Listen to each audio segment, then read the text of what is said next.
just last time out. But of course, a new season, new players is always very exciting and always very unpredictable. Very challenging to pick a favourite from these two sides. Captain Kayla Morrison is having a chat to the referee Izzy Cooper before the game. Melbourne victory. Courtney Newbon looking steadfast behind her, taking the #1 jersey this season for Victory. Has been a solid contributor for the last 2 years for them. This game was delayed by 20 minutes due to a storm that came through, but as tends to happen in Queensland, it was just a short one. It rolled through. It's gone away now, and we are able to get play underway. The drainage here at Spencer Park doing its job.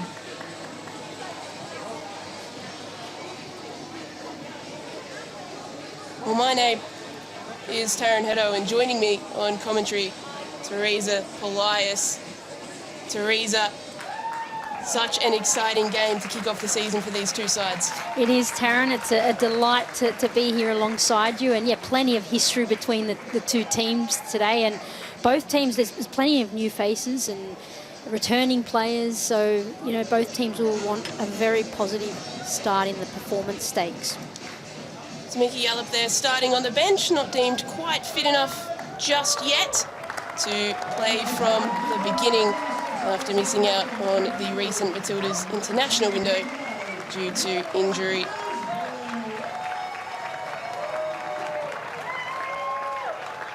So the two teams walking out.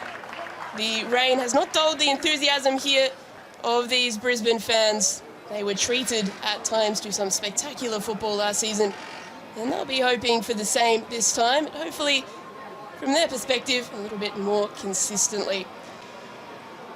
Well, before we begin, we are going to head down to pitch level now for a moment's silence after the tragic passing of young Queensland footballer Finlay Bone this week.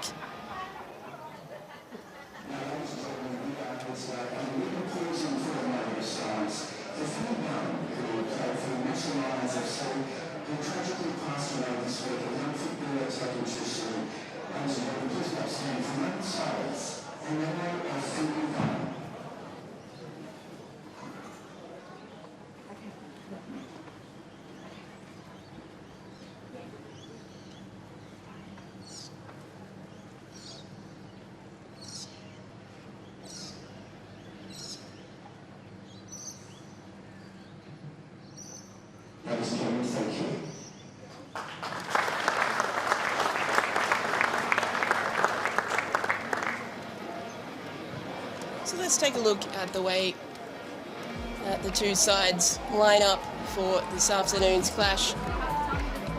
For the home side, the Brisbane Roar, 6 new signings straight into the starting lineup. One of them, Mariana Seidel, taking the captain's armband with Tamika Yallop starting on the bench. Chloe Lincoln starts in between the sticks after coming over from Western United. She knows this Raw side well, conceded 8 against them in a game last season. She'll be protected in the back line by her former teammate Amy Medwin. A notable name on the bench, Kaya Stevenson, returning after a full season out last time with an ACL injury. And there is Chloe Lincoln, a 3-time Matilda now is Lincoln. She is one of the hottest prospects in Australian football, and particularly in terms of goalkeeping, and she'll be hoping new surrounds can breed some new luck for her after an up-and-down season with Western last time out. So for Melbourne Victory, there has been massive team news just come in the last 20 minutes or so. Rosie Curtis has come into the starting lineup, replacing Grace Maher, who was originally due to start for Victory. So the youngster gets her opportunity. Potential debutantes on the bench for Victory are Poppy O'Keefe and Sienna Teixeira.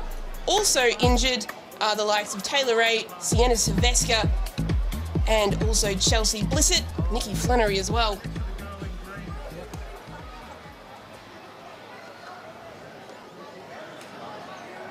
And Melbourne Victory in the huddle, getting ready to start.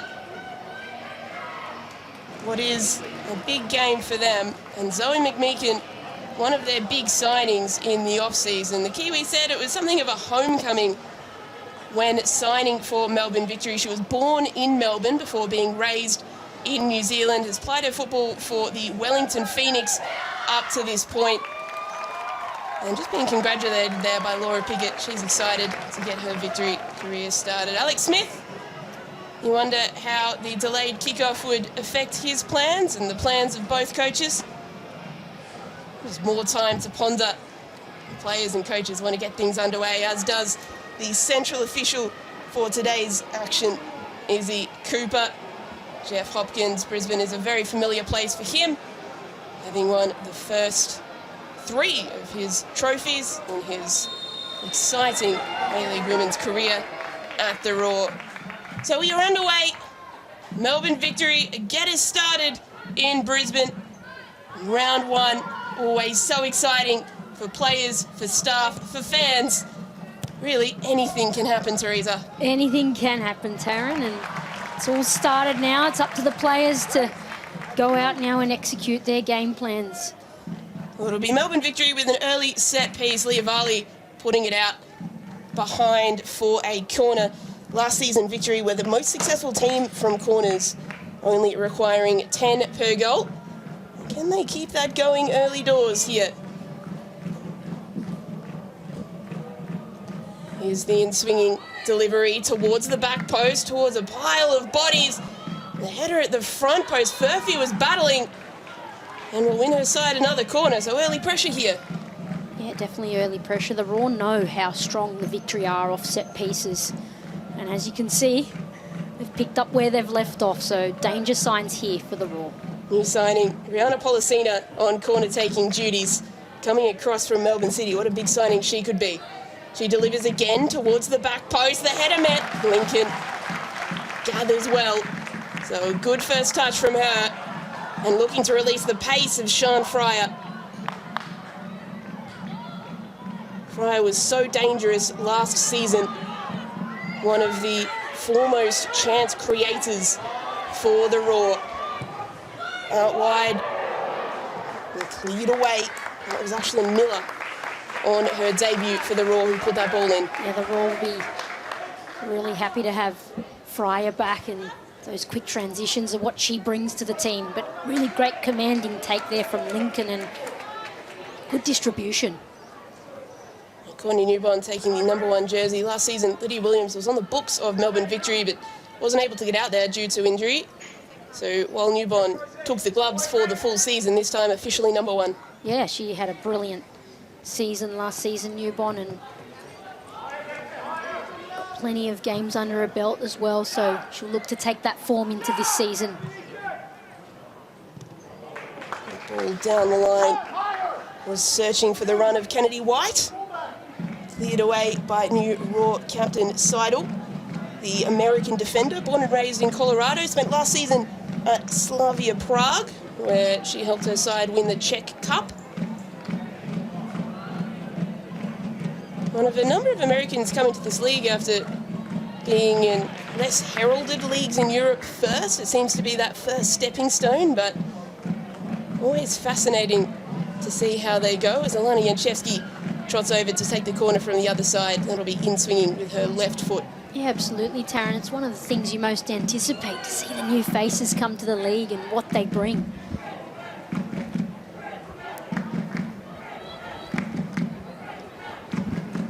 Here comes Janchevsky, delivering the corner. Lincoln came out to claim that time. Couldn't reach it. It was headed away by a defender instead. And out for another corner, so the 4th one that the Roar have conceded already.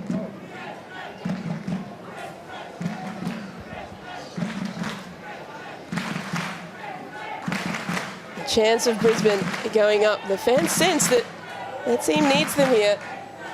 Policina delivering. Again, the plan to go to the back post. It was met by Morrison's head, but able to be cleared away out for a victory throw.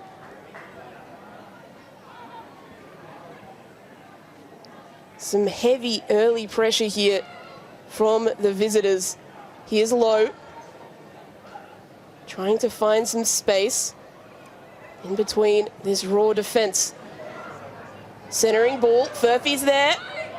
Not able to find her feet. It's come out. There's the shot from low.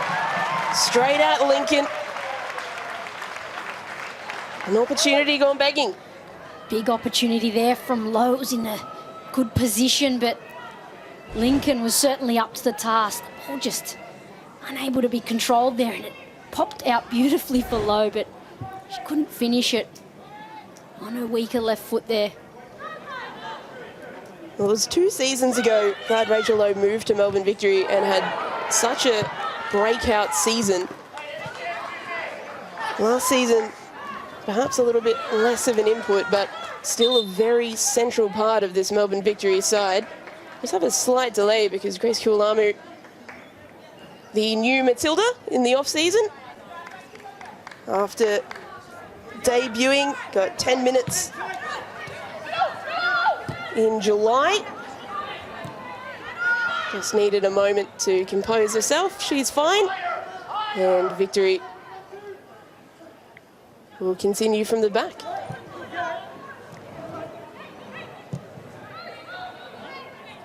Low.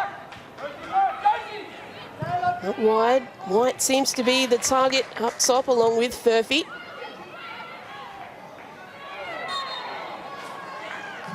And Lowe conceding the foul. And she's been busy. There's the foul on Tish Woods there, and Lowe just clips her. It was one of the talking points from Jeff Hopkins in his pre-match press conference that he wanted this Victory side to be more decisive with the ball. They found a way to just grind out results. I mean, 53 points last season in a regular season where their crosstown rival City don't go completely undefeated. They're premiers by a long margin. I mean, they had an outstanding season as White applying the pressure and Brisbane just about get themselves out of trouble. It was certainly that ability to grind out games and find ways to win, but I think the perspective there from Jeff Hopkins is the performance-based and playing the football that they want to go out and play. I think that's what they'll be looking for this season, but what a heavy challenge there. Varley was the one that fell. Furphy did well to keep her balance there, but that's what Leah Varley brings. She does. That's her strength, and when she's out there using that, that's, you know, great for the Raw. Absolutely, she is tall, she's a big unit. You can't get past Varley in a one-on-one like that very easily because she's able to use her body in clever ways and is a weapon on set pieces as well, defensive and attacking. Yeah, it'll be interesting from both teams. They've both got key players on set pieces, so perhaps that's an area that either team can take advantage of in this game. Here's Kualamu breaking free, just beat Pickett there. And it's Sikalas who comes deep to collect. Policina getting herself involved. The second most assists last season for Melbourne City, but could barely get on the park. White not able to get purchase on the ball ahead of Seidel, so it was good work. American marking her compatriot there.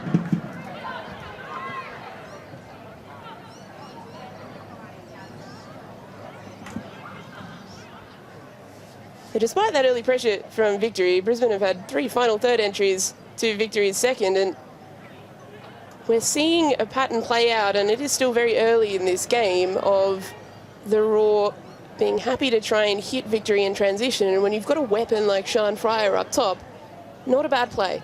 Not a bad play at all, and I think they've dealt with the pressure quite well at this stage, but it's as that game goes on and players tire, it's when it becomes a danger. McMeekin's delivery headed on, just flashing past the post. Lincoln was scrambling.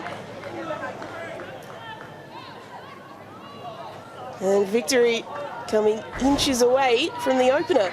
Here's the ball in from McMeekin, and it's slid to that back post, and Lincoln had it covered, but just a matter of inches there. Now, White's been very, very busy so far. Was under a little bit of an injury cloud coming into the game, but 32 goals don't lie. I know that it's for the Hungarian league, but 32 goals, 17 assists. I mean, if a player did that in the NPL, you would be signing them to the A-League in an instant. Exactly. It's a remarkable stat, that, and you can tell from that she's a natural goal scorer. So we're interested to see if she can bring that to this league and adapt her game to suit.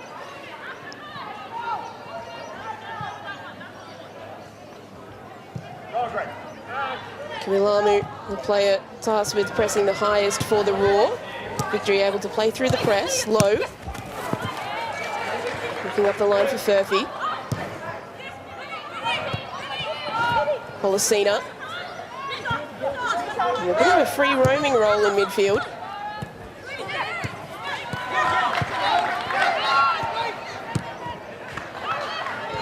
Woods. Kruger. Looking for Fryer, who tried to play it back to her fullback. It was a little bit of an errant pass, but they just about get away with it, the Raw. So the possession stats flash up on screen earlier. Victory dominating on that. That passes the eye test so far. Certainly does, but Brisbane just enjoyed a nice patch there. That's what they'll want to do more and more of in this game, and Tish Woods was the conductor there. She got that started, and Brisbane look really good when they're able to keep possession and switch the point of attack.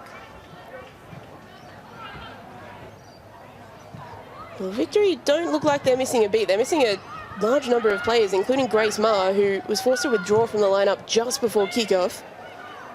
As Kualamu tried to force one through. But it doesn't look like it's impacted team cohesion whatsoever.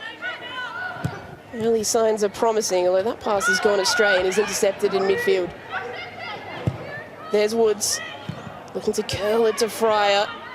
It's defended well by Pickett, and now Victory looking to go up this right touch line. It was Sakalis, the player who was threatening, and who'll take that throw.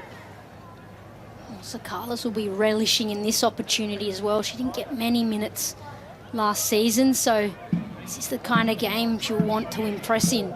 Policina, a little bit of a heavy touch, just allowed Varley to get in and take the ball away.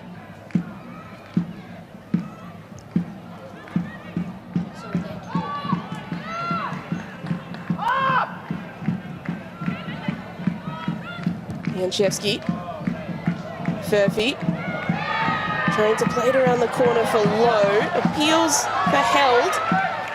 Not given. Brisbane have only had 12 successful passes to Victory's 35, but if they can make them effective, that doesn't matter too much. That one intercepted, though. Yeah, pretty much matches the eye test we're seeing here, and Brisbane under more pressure early in this first half. So they'll want to improve on that. Studer loses out in midfield. White threatening. White turns, shoots. Great save, Lincoln. It's come out to Sakalis, though. Opportunity not over for Victory. Tight angle. And Lincoln able to turn it away for a corner. Great save from the young goalkeeper. Fantastic save. Strong hand there from Lincoln, and backed it up with a second save. You can see here, White got the possession there. Took a great shot, but Lincoln was up to that. Strong hand. Sakalis has another go, and once again, Lincoln's ready to protect that near post. Great goalkeeping.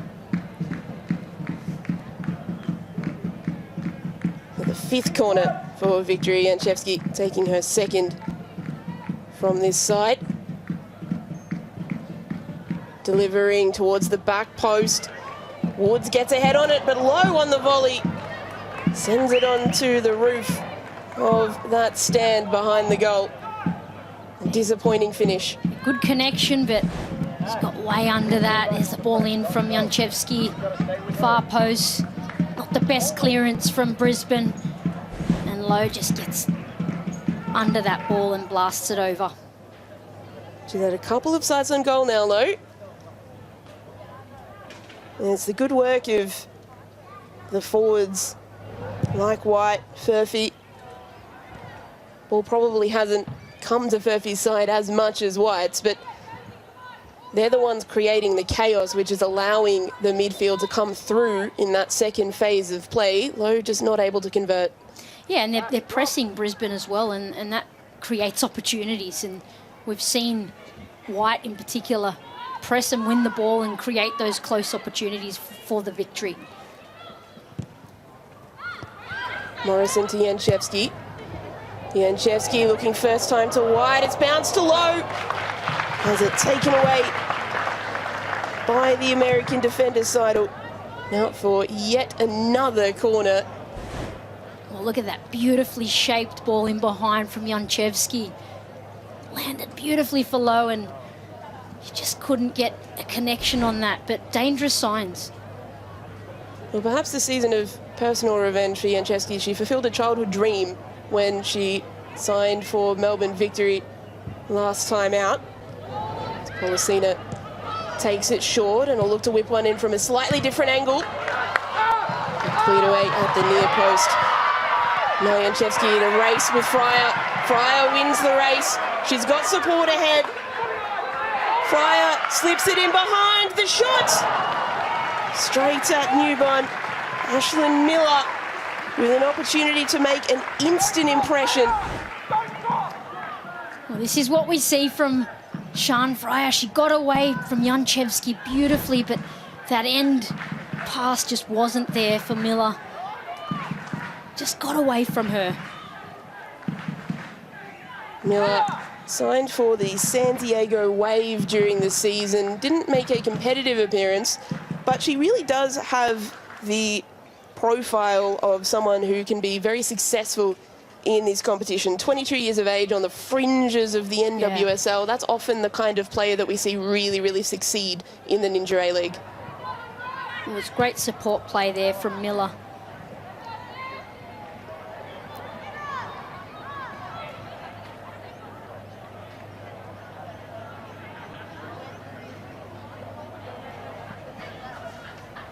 Bente Janssen in frame, another one of Brisbane's new signings, a 26-year-old Dutch youth international.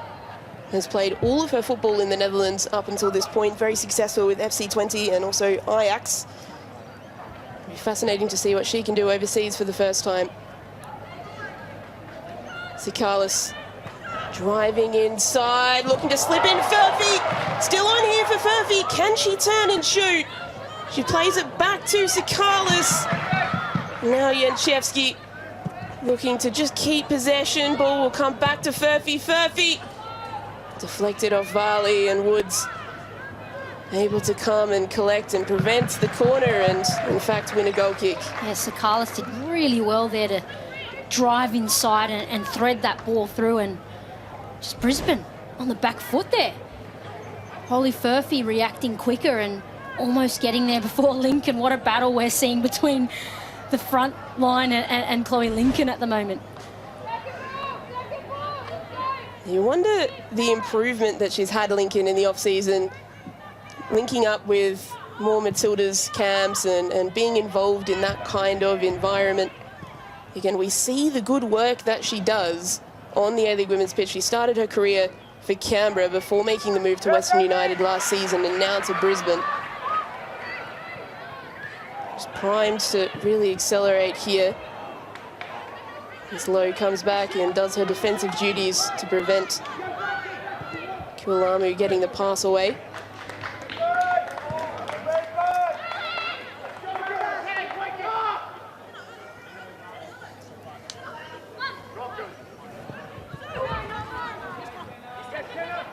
White turning. Looking out wide again. For Sikalis. Sikalis centering ball. It's headed away, but uppishly by Josie Studer, and Brisbane just about able to retain possession. As I say that, it was taken away, but how about that work from Kualamu, the youngster, looking to play in Fryer. It'll come all the way through. Wonderful save from Courtney Newborn to keep the scores level. But how about the work from Kualamu in the build-up? They've just created the chance of the game, Brisbane. What a transition that was. Kuilamu with the physicality there. Bowls her over. And great ball in. Sean Fryer leaves it. And what an opportunity that was. Great save from Newborn.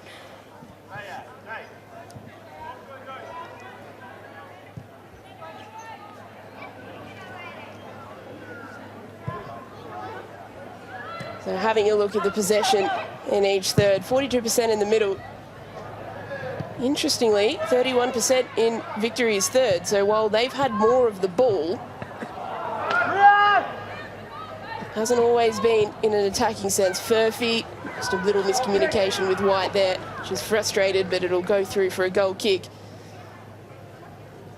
Again, you can say that Victory have probably had the better of the game so far, but Brisbane have just created the best chance. And that's what it comes down to, Taryn.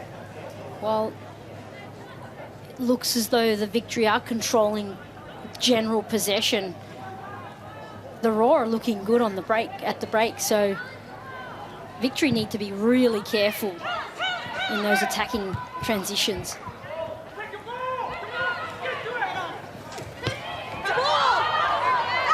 Both teams appealing vociferously. Ball goes to the home side. Studa's throw. Kuilamu, and then Studa just hoofing it up the line. It's interesting to see Ashlyn Miller used in an attacking position for the Raw, because when she was signed, she was listed as a defender. She's certainly not playing as a defender. Yeah. Definitely not. Perhaps Alex Smith saw something in training, and you can see she's added to those counter-attacks where she supports Sean Fryer. They created a 2v1 not long ago. Here's an interception, cutting inside, a shot! What a way to introduce yourself to the competition. Bente Janssen with a screamer to kick the Raw season off. How about the technicality to cut in, and the finish? Amazing. Cuts in, gets the head up, and that is a brilliant finish. No goalkeeper is getting that. Well, we pondered earlier how Bente Janssen might adapt to the competition. The 26-year-old has won 6 trophies in the Netherlands. She wants one in Australia. What a goal. Well, we know of the Dutch game being so technical, and you can certainly see it in what Bente Janssen did just then. Brilliant stuff. So the Raw take the lead in front of their home fans.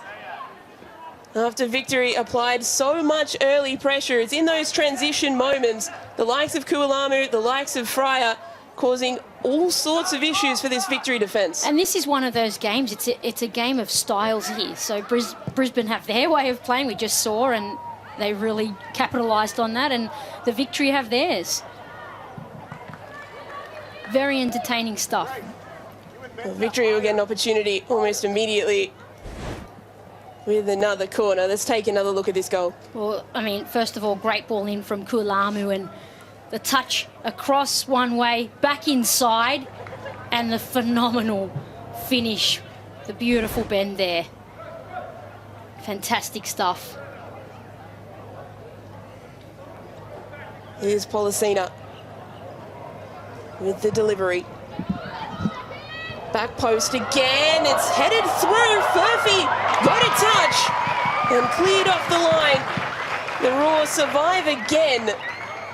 They've been peppered with these back post corners, the Raw, but so far yet to concede. Smart play there from Miller.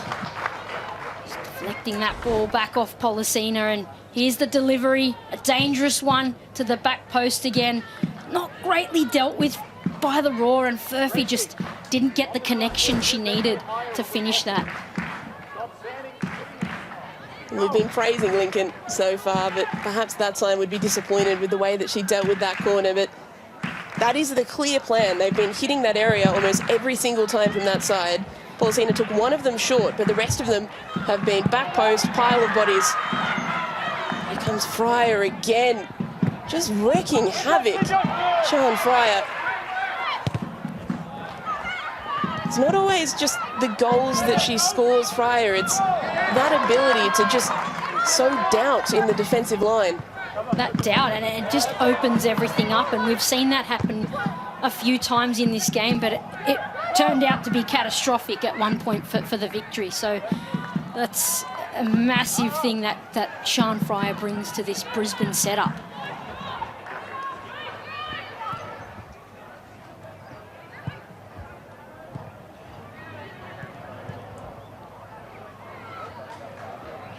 The Roar managing to get away from that press. The crowd can feel something building again here for the Roar. Nice turn from Janssen. Out wide, Kulamu was in the middle, but the cross was blocked well by McMeekin. Well, and the Roar now will have the corner. Playing with fire there. They've just seen Janssen score a cracker goal, and she was left unopposed there to do what she liked with the ball. So very dangerous stuff there. Tish Woods on corner taking duty for the Roar. The young Matilda, 21 years of age now, delivers into side netting. So the Roar a little wasteful with their set piece opportunity. But Woods from the Sunshine Coast scored her first goal against Adelaide last season. And she's been a really important part of when the Roar are going well. An important cog in that midfield. Absolutely, she's the conductor in there, gets the play started, switches the ball, opens things up. Very important player for the Roar. Janchevsky playing it forward to White.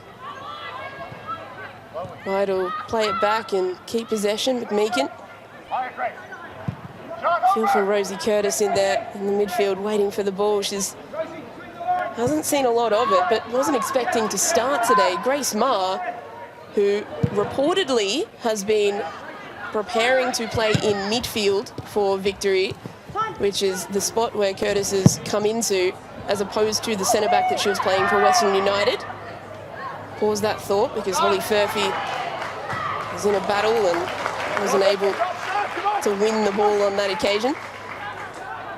But yeah, you feel for Curtis, 20 years of age, coming in this kind of situation. It's got to be a tough one. Yeah, it's not an ideal situation to come in on in terms of mental preparation, but I think she'd be happy to, not for the injury to Ma, but to be out there playing, to be honest, and she'll want to relish in this opportunity as well. Janchevsky just having a conversation with the referee, Izzy Cooper.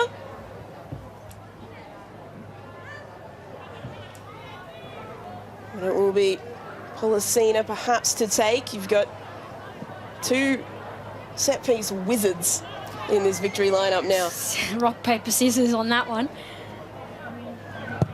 Policina's delivery. Lincoln can claim and does well, the youngster.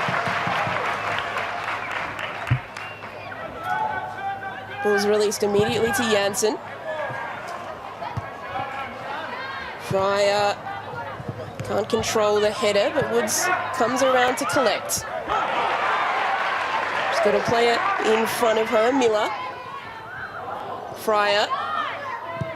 Sian Fryer, the reverse ball, wants a pass, and Janssen, the defensive header, clears it away from Morrison, and that combination is looking lethal already. It is. It's an amazing combination, Janssen and Fryer. They've started to get their chemistry going out there, and it's looking scary. It certainly is. There's always a bit of mystery around international signings.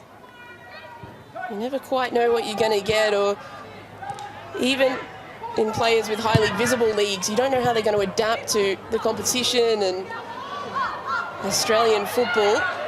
Janssen seems to be having no issues whatsoever. Nor does White, who's chasing this one down, but commits a foul in her haste.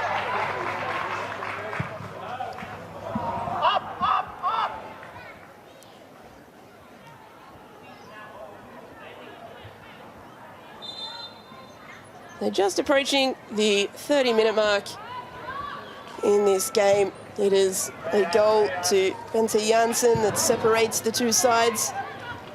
The Dutch national in her Ninja A-League debut.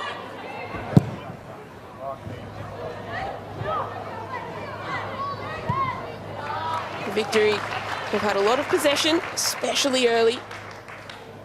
The Raw have managed to stifle them so far. You get the feeling there's going to be more than one goal in this. I think so, given the sheer amount of corners we've seen.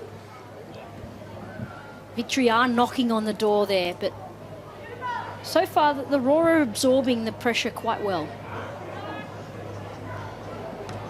Polisina trying to create. Janczewski, ball in, glorious cross. That left foot. And Sakalis pinged for a push in the back. She saw the shape on the ball. She just really, really wanted to get the header, but a little bit too exuberant. Yeah, I think she just made it a little too obvious there. Both hands in the back. Second ball, Tish. Second ball, Zor.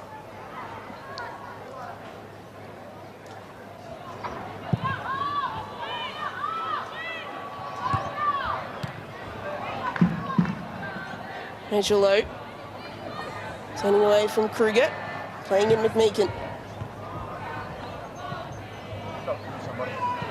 Low again, Janczewski. All the way back to Morrison, and Janczewski just looked up a little bit too early there. And then the ball roll underneath her.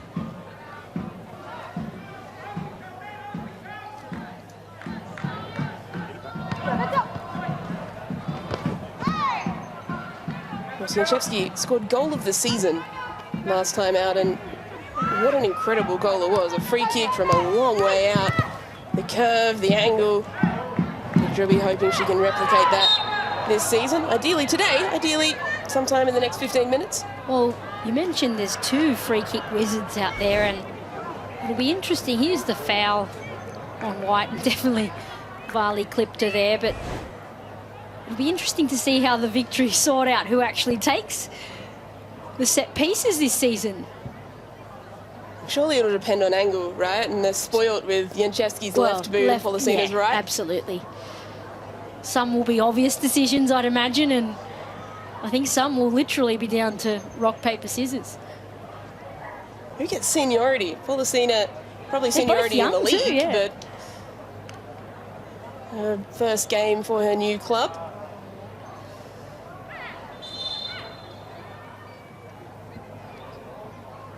New teammates making friends in the wall.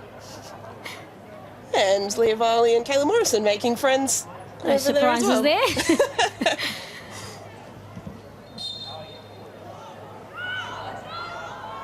Polisina to take. Short to Janczewski. Clever set piece routine. Ball in the middle. Headed away and low. Couldn't collect. So possession is recycled. Curtis, a long bomb in. Lincoln takes the mark. Well, there's another option we didn't consider, Taryn. You can team up on a set piece like Polisina and Janczewski just did. Long chase here from Miller. Wasn't able to get there ahead of Curtis, who did well, her opposite number. That possession stat still in favour of Melbourne Victory, but the flow of the game has certainly evened out as the half has gone on.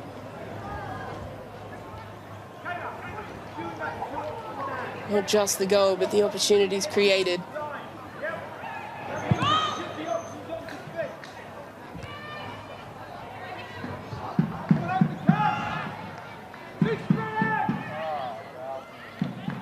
Melbourne Victory only lost 2 games last season.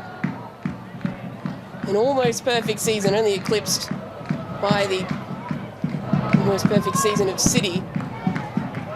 That ball is cleared away from the middle. Sakalis, Polisina thought about shooting, may shoot now. Polisina!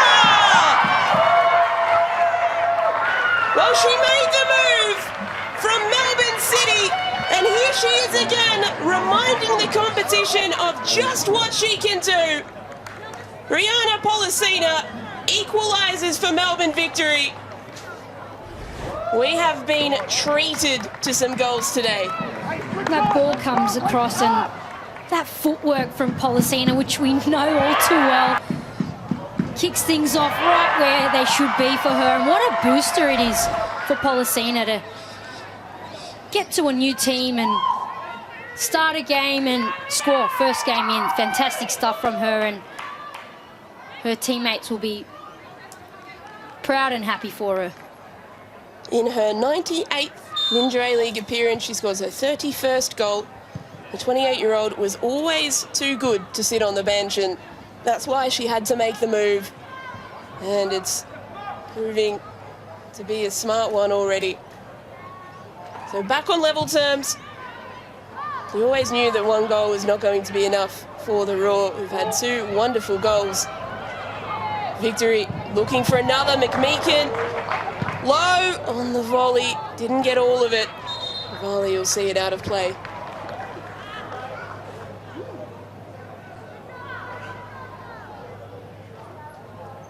We'll have another corner to defend in the process. So Polisina gets to jog to the corner and doesn't have a lot of time to think about her goal.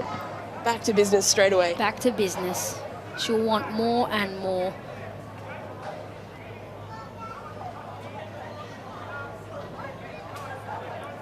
Will it be another back post delivery? Polisina. Lincoln has to punch it away and does well. Laura Pickett sees it out of play for another corner, so the other set piece taking, and Chevsky jogs over. Another in-swinger, and great stuff again from Lincoln in that area to command that space. There's a reason why Victory were pre-season favourites for many. The depth of their squad, their ability to attack from all angles. Here's Janchevsky's delivery. Not happy with something going on in the middle. Referee says play on. Take two. Back post again, met by Morrison, but all over the crossbar. She's claiming she was held.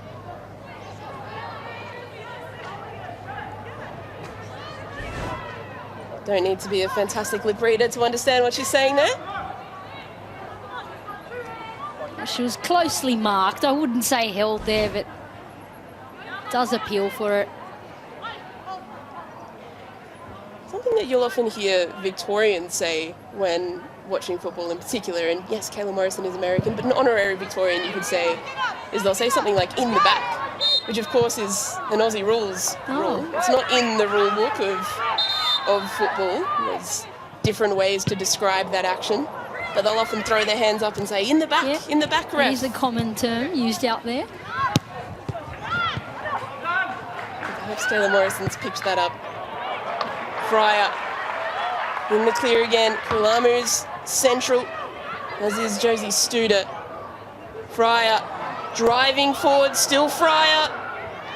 And cleared away before he could find the feet of the dangerous Janssen. Woods. Nice overlapping run here from Amy Medwin. Medwin to the edge of the area. Studer unable to find the control, and Newbon able to pick the ball up and slow the play down.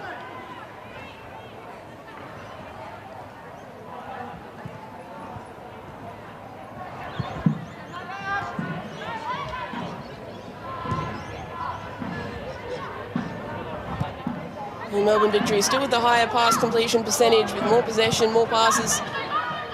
It's two contrasting styles at the moment, which is not what we're used to seeing from Alex Smith's Raw. It's not, but I think he's got a bunch of new players that have come in, and perhaps he's had to tweak his style to suit those styles of players that have come in. And obviously you're building a team around a player like Sian Fryer as well, and Janssen, who complements her, Miller, who likes to get forward as well. Regardless though, would you be disappointed with 50% passing accuracy? I mean, regardless of the style that you're trying to play? No, look, it's their style of play. It's more risk. It's more of a risky game where you're playing more balls forward, and a lot of those are not going to come off. So that percentage naturally is lower in terms of accuracy. So perhaps it's a stat he maybe doesn't even look at. Back here. Alex Smith clearly not happy with where that throw by Janchevsky was taken. Furphy has the ball taken away by Seidel. Able to play it to a teammate. Well, that was just before halfway. Will the Raw try and steal a couple of metres? No, it's taken right where the ball went out. Furphy steals it. Woods is there to prevent anything untoward happening. Kruger. Looking for Fryer again, who really is the focal point for the Raw today. Why wouldn't she be? 9 caps for the Matildas now, Fryer. 2 goals. She'll be hoping to make a late run at the Asian Cup squad if she can. So Carlos. Policina, the goal scorer for Victory.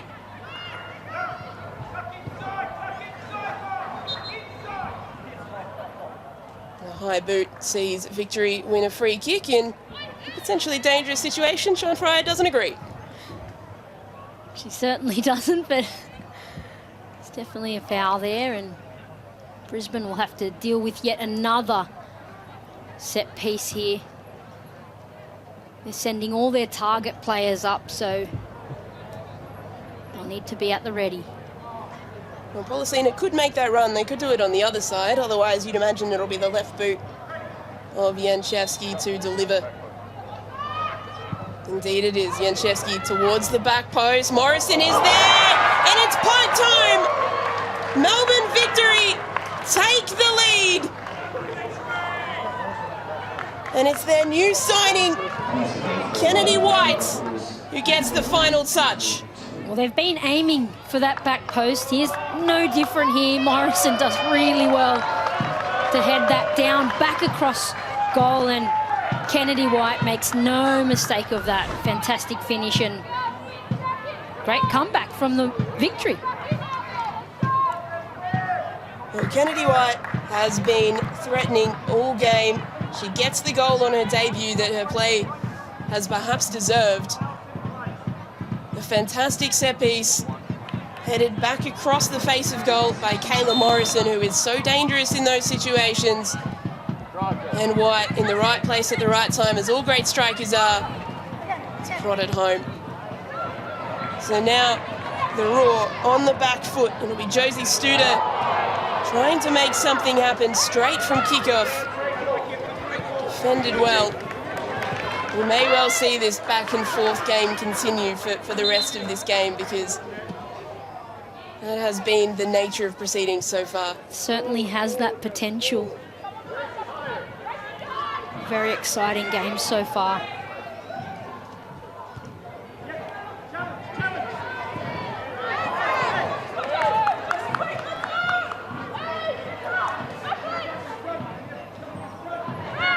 So just throw up the line. Wilamu, we saw her muscle her way through the defence and created an opportunity earlier in the game. Here she is on the ball now. Kuilamu, it's come out to Miller. Fryer couldn't get the connection that she needed, marked tightly by 2 Victory defenders.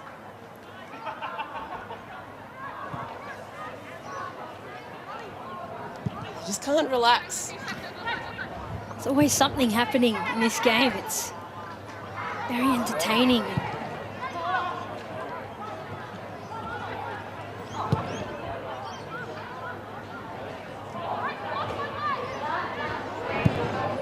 Victory now with the lead are more than happy to take their time playing it out from the back. The onus is on the Raw to push for that second goal.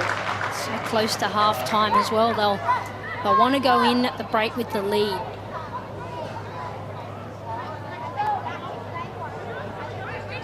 Well, she can do every other kind of set piece, Janchevsky. She got a long throw in her.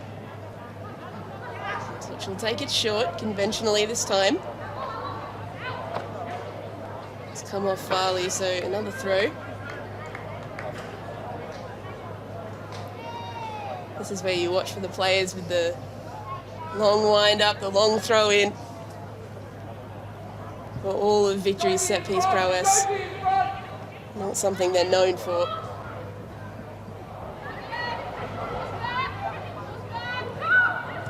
There's White.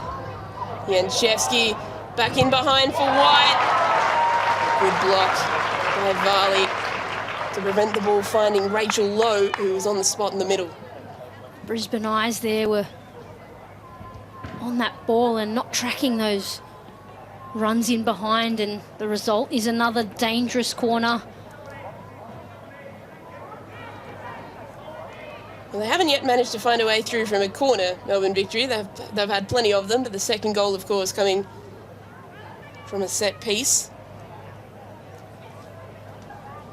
Can that all change now?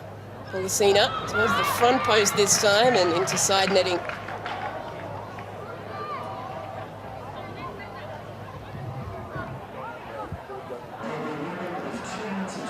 So the fourth official just indicating 2 minutes of stoppage time for this first half. Rachel Mitchinson there with the board. 2 minutes for the Raw, from their perspective, to try and get this leveller. Victory will be happy enough with this lead heading into half-time, you'd imagine. Set piece aimed at Fryer once more. Medwin just managing to keep the ball away from Sikalis. On his side or going for a run. Tuolamu into the penalty area, looking to squeeze the ball across. Janssen was waiting. Fryer. It's good in these one-on-ones, Fryer. Kruger. All not able to find Ashlyn Miller. 1 minute for the Raw here. Can they fashion a clear-cut opportunity before the break? Studer's throw. In for Tuolamu. All the way back to defensive pairing, Varley.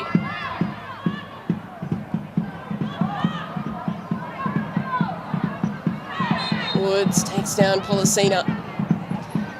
The Raw just finding it difficult to break the Victory down there.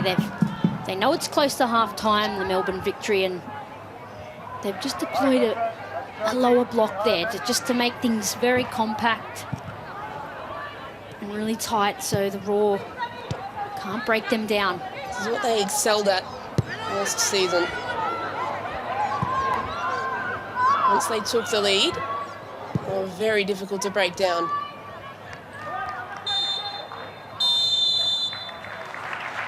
So halftime at Spencer Park in Brisbane. It is Melbourne Victory who have the lead after falling behind.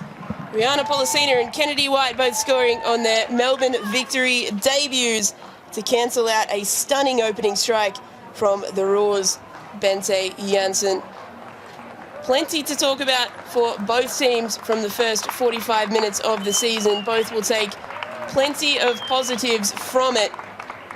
Victory, for the most part, controlling the game, but the Raw consistently creating opportunities, particularly through the live wire of Sian Fryer. Halftime is the Brisbane Raw 1, Melbourne Victory 2.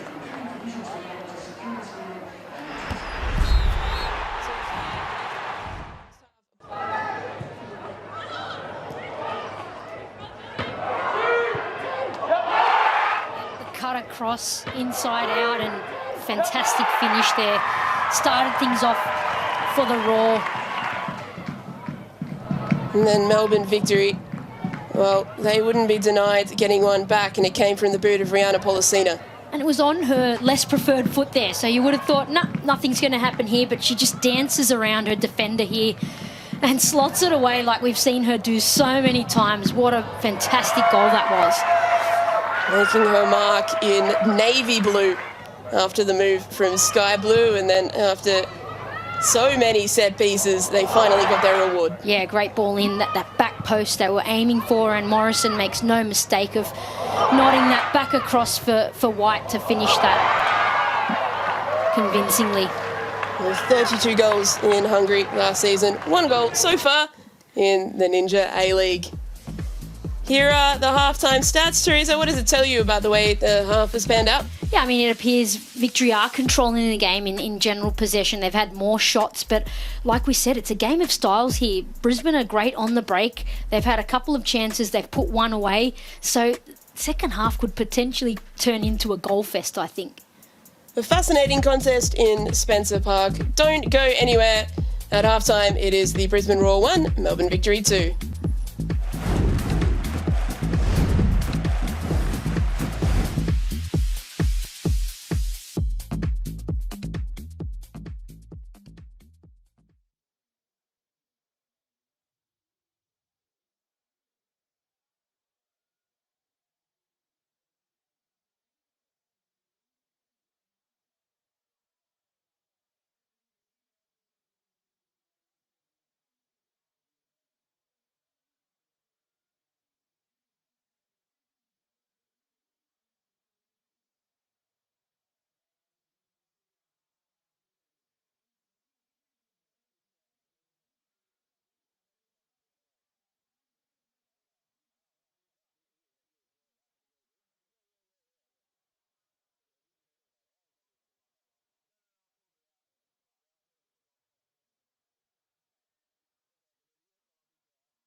Hello, hello, test, test, test.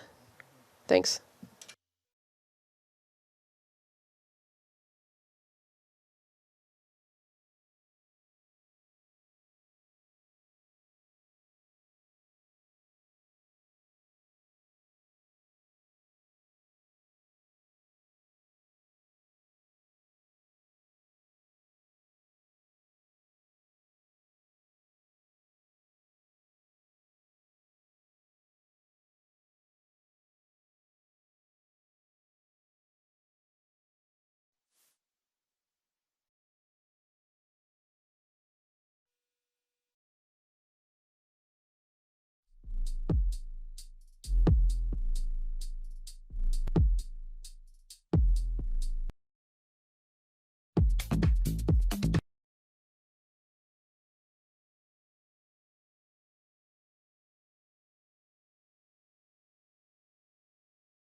So it's time to kick off the new season, the Ninja A-League.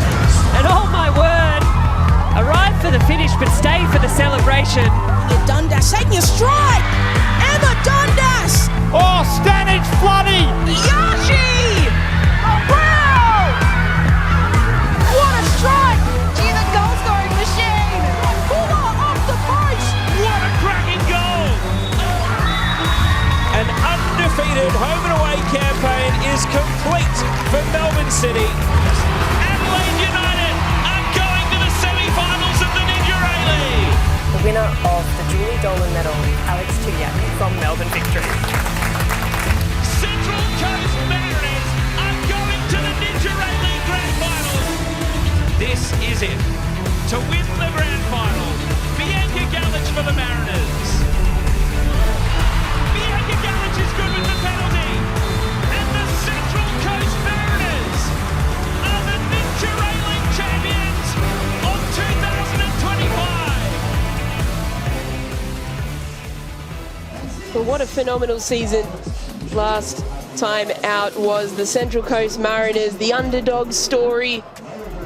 And so many stories as well. I mean, Adelaide United, a fantastic season, but this season is going to be even better, especially if this game is anything to go by, with 2 stunning goals, a set-piece goal. Plenty more to come from these 2 sides and from everyone else in the competition. One of the players that we hope will feature heavily in this competition is Grace Ma. She made the move from Western United to Melbourne Victory this season. She was due to start today, was a late withdrawal from the starting side, but we caught up with her before the season to have a chat, see how things were going. This off-season was unprecedented for a lot of players that were contracted at Western United, and it was really difficult, and I wish that upon no one. There was a little bit of a grief period there because, you know, you lost the club that you had been building with. Grace Ma, as she always does, she seems to score the spectacular goals. But that's why I'm super grateful to be back at a club that I've been a part of before, and feel like I've been able to just sort of pick up and carry on and now come in really strong for another season. Coming back to Victory was my first club that I moved away from home. So a little bit different, a little bit older now, but it feels really special, and it's nice to link up with some teammates that I've played with in the past, and also Jeff. Ma drops it on Dumont, drops it in, straight from the corner. Grace Ma has done it again. I really feel like after quite a turbulent off-season, coming back here was something I couldn't turn down. This off-season, planned my big Euro trip. That was sort of kicked off by an invitation to Elle Carpenter's wedding to Danny Vanderdonk. So that was really special. It was extravagant, over the top, decadent, the most Ellie wedding ever. Nikki was there with me as well, and it was just, yeah, it was just undescribable how beautiful it was in such a beautiful chateau in the south of France.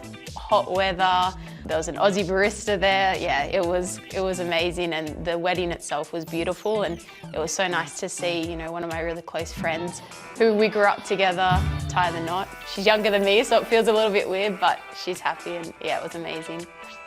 And I wasn't going to go to Europe just for 3 days, so one of my best friends who plays for Melbourne City and one of my teammates from Western, Emily Roach, we sort of trekked across Italy together. Before that, actually, I got to catch up with former Victory teammate Alex Gummer, who was over in Switzerland. So it was sort of, my trip was one day eating food, doing, you know, exploring the city, then another day hiking and exploring the incredible scenery. The Italian Alps was the highlight, and then a few days in London as well, catching up with some former teammates from Canberra that are in Scotland now. So incredible. Came back with a little bit of a tan and yeah, really refreshed, ready for another season. Now, Teresa, just how important is Grace Ma going to be to this Melbourne Victory lineup throughout the season? I mean, when you talk about experience, she's one of the most experienced in the league, and she's back to a club she knows, a system she knows, so massive coup for the Victory. So let's take a look at what else is coming up this weekend. Of course, we're only at Saturday, so still 2 more fixtures to come after this one. We have the Central Coast Mariners taking on Adelaide United tomorrow at 2:15 p.m. Australian Eastern Daylight Time. That's set to be a blockbuster. And Canberra United taking on the Newcastle Jets at 4 p.m. Australian Eastern Daylight Time. So we'll recap now what's happened today between the Roar and also Melbourne Victory. It was the Roar that got scoring underway. It was, and surprisingly, they were the team under the pump, but their transition, their counter-attacks were fantastic, and they made the most of that to go up first. But Rihanna Policina, she's out with a point to prove this season, and she certainly showed everyone what she's made of, and she'll be absolutely pleased with her start at the Victory. And of course, Melbourne Victory finding a way to take the lead. They were peppering the Roar with set pieces throughout and found the breakthrough through their new American striker, Kennedy White. So halftime here, the tale of the tape so far is the Brisbane Roar 1, Melbourne Victory 2. And we'll leave you with a bit of fun from 2 Brisbane Roar legends. Are we rolling? Okay, ready?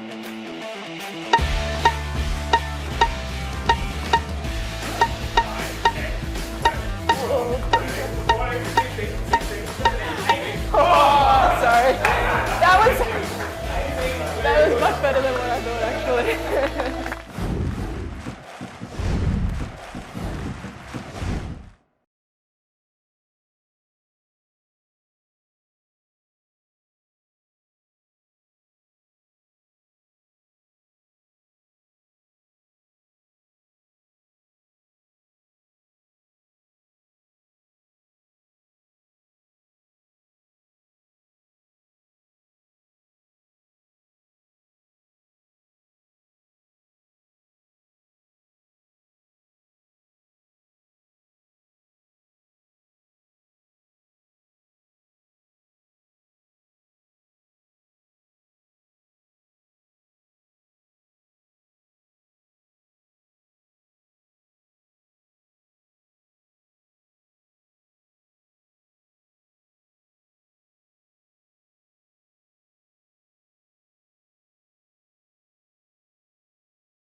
Welcome back to Spencer Park in Brisbane, where it is the Raw with it all to do in the second half. Currently trailing Melbourne Victory by the solitary goal. It is the home side who will get us back underway as they look to assail that deficit and attempt to get things on level pegging. Both sides with plenty to be positive about out of that first half. Teresa Polias. Absolutely. I think there were really positive signs from both teams. And I think coaches want more of that coming into the second half. Victory probably came into this match as favourites. It's fair to say they are hotly tipped to be the favourite for this competition this season. Had a number of injuries, perhaps stifled them slightly, but the Raw have shown that they can create opportunities, and that's important. Although Varley has been bundled off the ball there, White across the face of goal. Furphy, good save Lincoln, and good covering defence by Raw's new signing Josie Studer as well. Look at that physicality there from White on Varley, none other than Varley there. Very strong player and does well. A bright start from the Victory. But yes, I think they would have been the favourites coming into this match, Taryn, and I think the Raw were under a lot of pressure early, and I think they absorbed it well, got that goal from Janssen and felt more confident. And I think it was the Victory that were frazzled after that Brisbane goal a little. And it's been an even match, a match of two different styles. Mariana Polisina scored the equaliser for victory before Kennedy White scored the go-ahead goal on the back of a set piece. Plenty of goal-scoring options for victory. For the Raw, perhaps a big difference is while Kualamu has looked extremely strong in, let's not forget, only her second full season in the competition, and even last season was a little bit injury disrupted after coming back from an ACL 2 seasons ago. She has really, we'll hold that thought because Polisena has delivered a ball and Lincoln has claimed. While Kualamu has looked strong, most of the play for Brisbane has come through Sian Fryer, back in the competition on loan from Wolfsburg. That's right, Taryn, and I think when you look at context, it's round 1, and I think the coaches from a performance perspective will be happy with a lot of what they're seeing, and it's a platform for both teams to then build on for the rest of the season.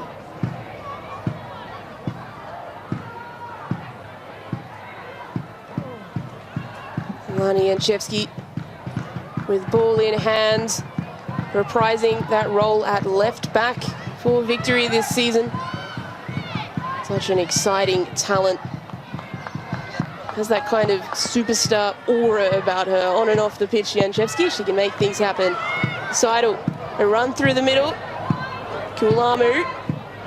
Lowe is there to take the ball away. Fryer up against McMeekin.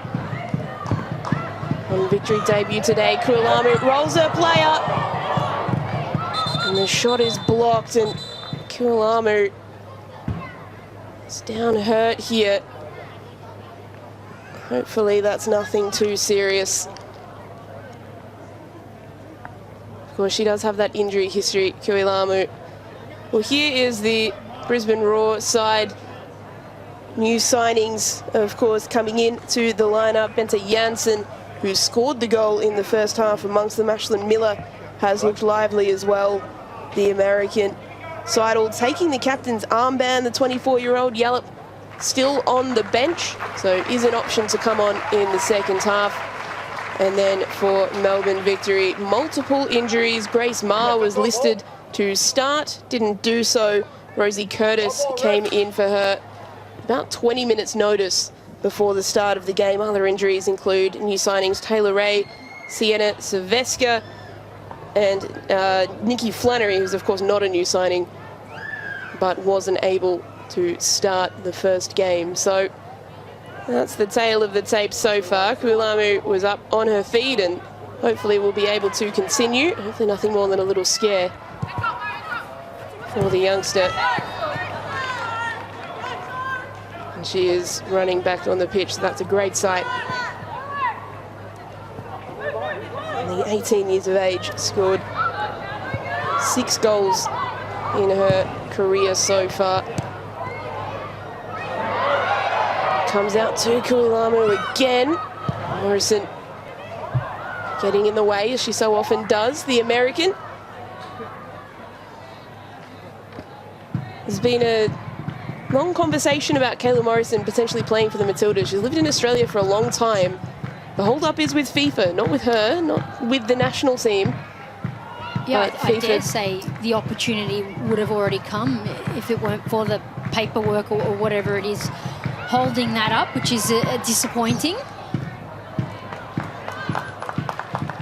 She's been such a consistent defender and leader for this Melbourne victory side for a number of seasons, leading them to championship victories, leading them to success in the regular season. Certainly no arguments against her making her debut for the Matildas. So a set piece now for the Raw. We saw so many taken from this side for Melbourne victory in the first half. What can the Raw produce?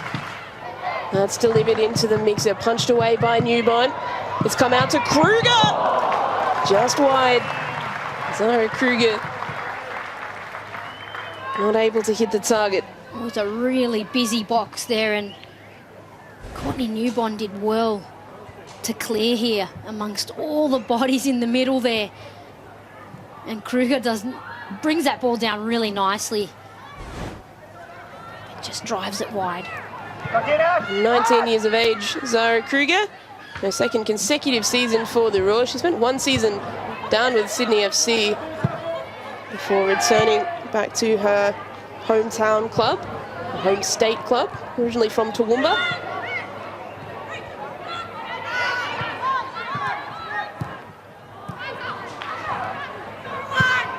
Roar intercepting through Kruger, but gives the ball straight back to Lowe. Policina, down to McMeekin.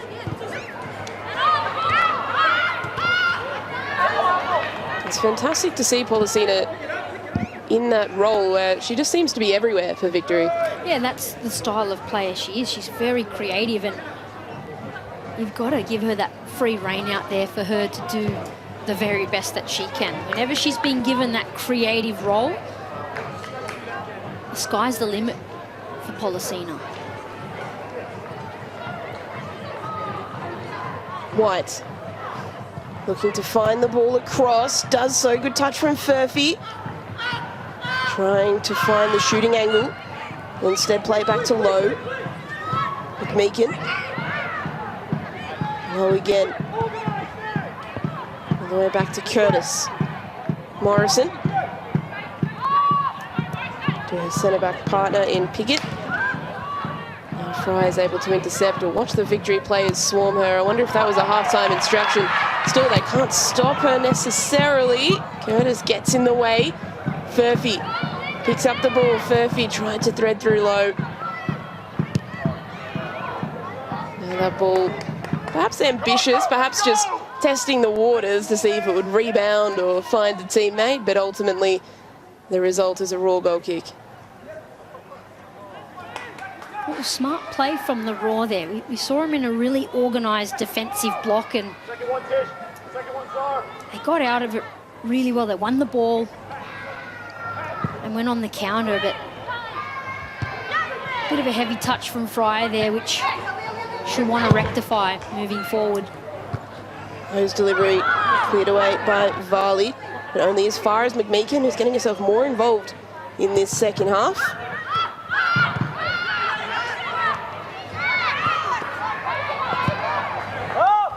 Confident turn from Pickett to play it back to her keeper. As this game goes on, Victory will be more and more incentivised to hold the ball and not let Brisbane get a sniff, whereas Brisbane, well, here's Sakalis up against Lincoln. Lincoln got there first. And Sakalis was all on her own. Policina playing through White. White turning. Shot blocked. Still White. Varley getting involved. Needs to get it away, Varley, and does eventually. As much as Victory are incentivised to keep the ball, the third goal helps as well. Absolutely. I think that's always the first choice.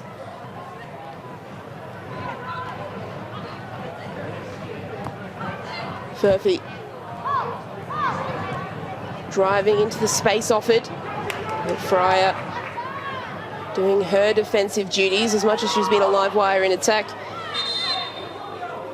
It's important for her to get back and defend. A little bit of a tiff with Furphy. Two combative, competitive players.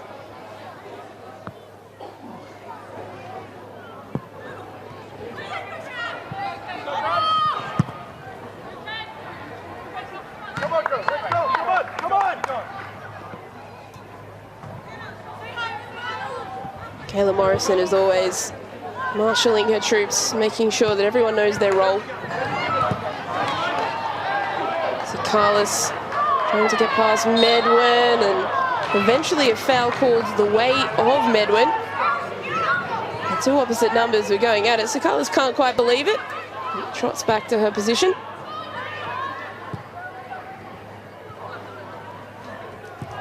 She's been pretty good today too, Sakalis. As you mentioned earlier in the broadcast, Teresa didn't have a lot of opportunities to start for Victory last season, but a very promising young talent. She's certainly seen a lot of the ball and has done a great job of cutting in and linking up with Kennedy White and Rachel Lowe in particular. So I think she's done really well today and made a real case in point for a starting position. This is something that unfortunately, with the hibernation of Western United, opportunities for young Victorians coming through the NPLW Victoria system. It'll have to be Melbourne Victory and Melbourne City picking up that slack, and the likes of Sakalis are a perfect example of the talent that is out there. We take a look at this foul again. Varley just coming through on the player. Morrison will take the free kick for Victory. Sakalis did start her career at Melbourne City, didn't get much of an opportunity with them before going over to Perth in 2021. She played 3 seasons, returned to Victory last season.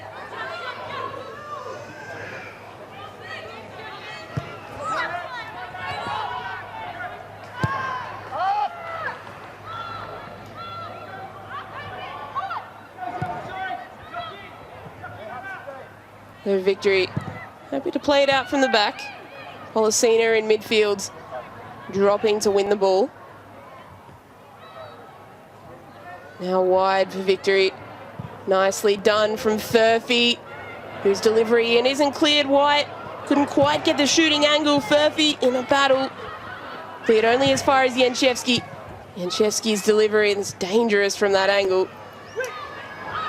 Well, this is why they're such a hard team to beat, because when they do go up, they've got an ability to hold onto the ball, keep possession.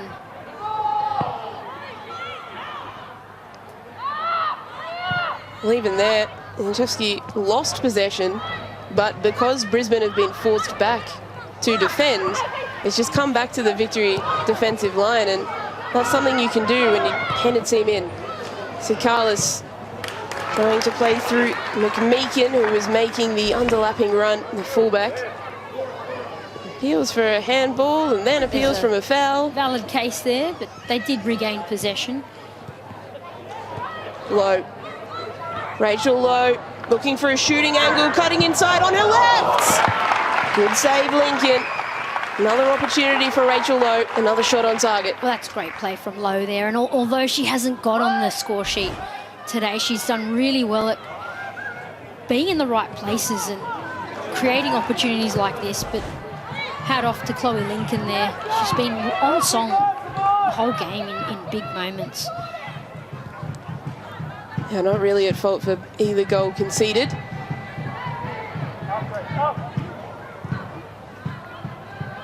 With all this possession, it takes so much energy to defend it, and when they're all win it, they're tending at the moment to lose it straight away because they are fatigued. The conditions make things a bit tricky as well. Of course, kickoff was delayed by 20 minutes due to a passing thunderstorm, and it is wet out there at the moment, so playing in the wet, Teresa, your spikes just stick a little bit. Yeah, the ball gets heavier, your boots get heavier. It is quite a difference, and you do fatigue quicker as a result. But Victory are playing really intelligently now to the conditions as well as to the scoreline. Neither side has gone to their bench just yet, so it'll be fascinating to see what changes are made. Fryer trying to beat 2 defenders, but that's great work from McMeekin. The 21-year-old, very highly rated. Their 56th A-League Women's appearance, all of those for the Wellington Phoenix up to this point. Varley driving into space. Here come the Raw, looking to create from this side, but calmly done from Furphy, although not so calmly because she's immediately given possession away again. That's good work from Studer. And the Raw win a corner. Better from Brisbane there. That's exactly what they needed, a good patch of possession, and they've earned a corner now. And they themselves have some good target players off set pieces, the likes of Varley, Jansen. They're looking to get on the end of this. Varley did score her first competition goal last season from a corner. That was against Western United in that remarkable 8-2 game.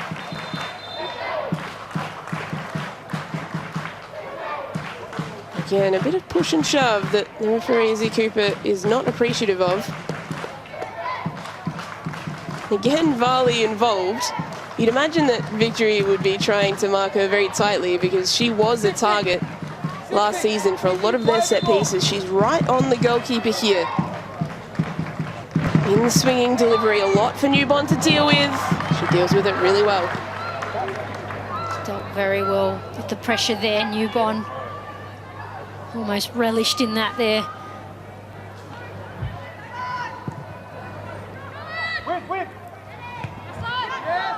Those are the kind of situations keepers love. They love being involved in the battle. The assistant referee, Everell Beecham, just explaining a few things to Jeff Hopkins. Well, it's the tug of the shirt there from Kennedy. She didn't get away with that one. Clearly did foul there.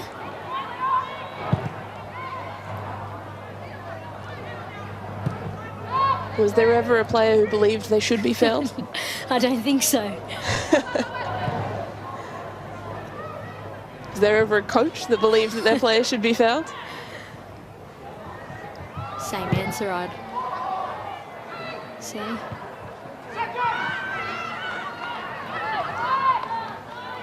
Kruger for the Raw. Looking down the line. Options in the middle, the ball in, palmed away, and Sian Fryer on her Brisbane Raw return equalises for the home side. She's been so busy in attack for the Raw, and she gets her reward. Well, that all came from Jensen there. What a signing from the Raw. Brilliant ball in. An awkward one for Newbon to deal with. She parries it, but Sian Fryer was ready, unopposed there, slots it home. Well, Sian Fryer, it had to be. Meanwhile, we're seeing another massive moment for the Brisbane Roar because it's the return of the 23-year-old Kaya Stevenson, who missed all of last season due to an ACL injury. She came back in the Queensland NPL, made 11 appearances, scored 3 goals, and is now back in a Brisbane Roar shirt. So great moment for her. And she comes back in a situation now, thanks to her teammate, Sian Fryer, where suddenly it is all even Stevens once again. A wonderful moment for the Raw and Kaya Stevenson. She's such an agile and creative player, and they really missed her last season. So she'll come on and complement the likes of Fryer and Jensen. So she'll be a real threat against the Victory out there. That is a big talking point from this game. Bente Janssen, what a performance. Unbelievable. Of course, scored the first goal of the game and has now assisted the second.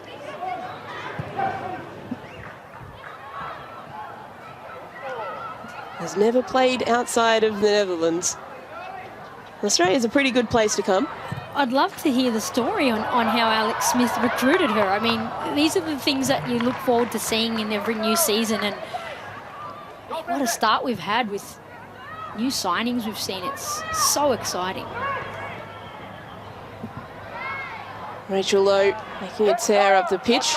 Newbon was out really confidently to that ball before, and you'd imagine she'll be hoping to make some amends. She won't be too happy with the way that goal was conceded. So Melbourne Victory make their first substitution of the day. Rosie Curtis is making way, and it's another huge moment as Sienna Teixeira makes her A-League Women's debut, the 18-year-old from Box Hill in the NPLW Victoria. She is a lightning quick forward. She turns 19 tomorrow, so she'll be hoping for 3 points and a good performance to mark her birthday. Well, another great story there, and some more talent being blooded in the A-Leagues. What a moment. She is exciting, Teixeira. She is so quick. When she gets time and space on the ball, she can burn any defender. And she has 25 minutes or so to prove what she can do. Here's Furphy, who's looking for wide in the middle, and instead Victory will win a corner.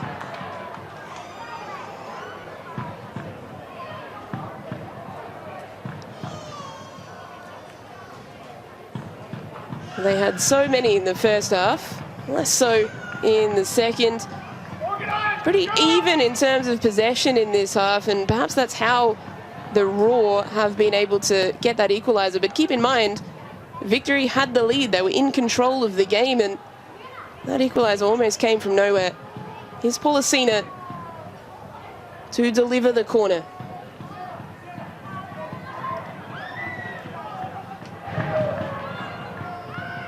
It's come out in the direction of Lowe, and then the strike from Laura Pickett. The defender caught it on the half volley. Wasn't a bad strike. Hit side netting. She certainly struck it really well there.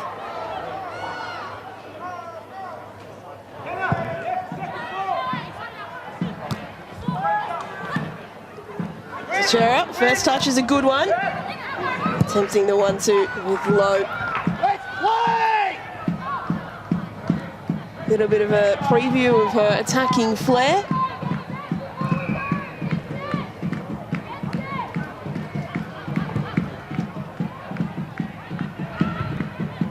Well, Victory will feel hard done by if they don't walk away with the maximum points here, but Brisbane have done just enough to keep themselves in the game. Furphy fighting for that ball against Varley. A heart-and-mouth moment. Everyone stopped for a second, but she's back on her feet. Janchevski from distance.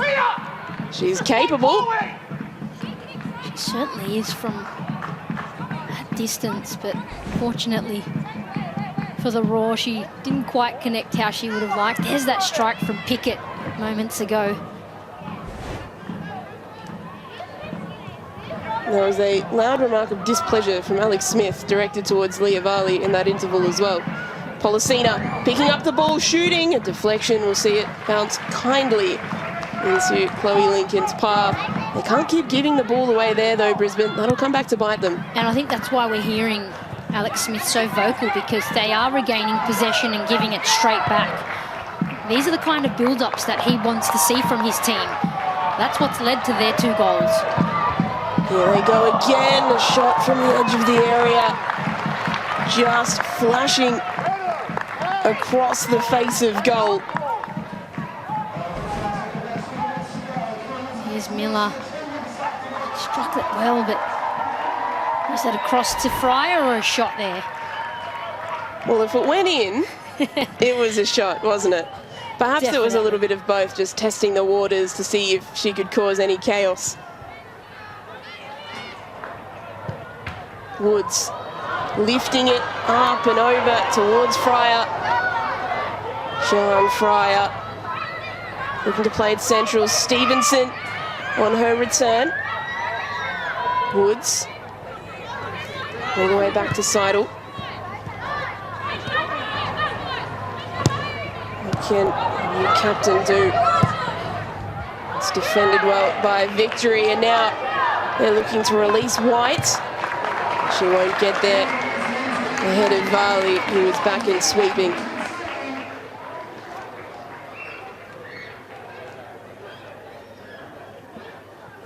McMeekin's throw. Looking for Lowe. Seidel does really well again. Back and forth stuff at the moment. That's a great ball to find Miller. Ashlyn Miller to Janssen. Kuilamu!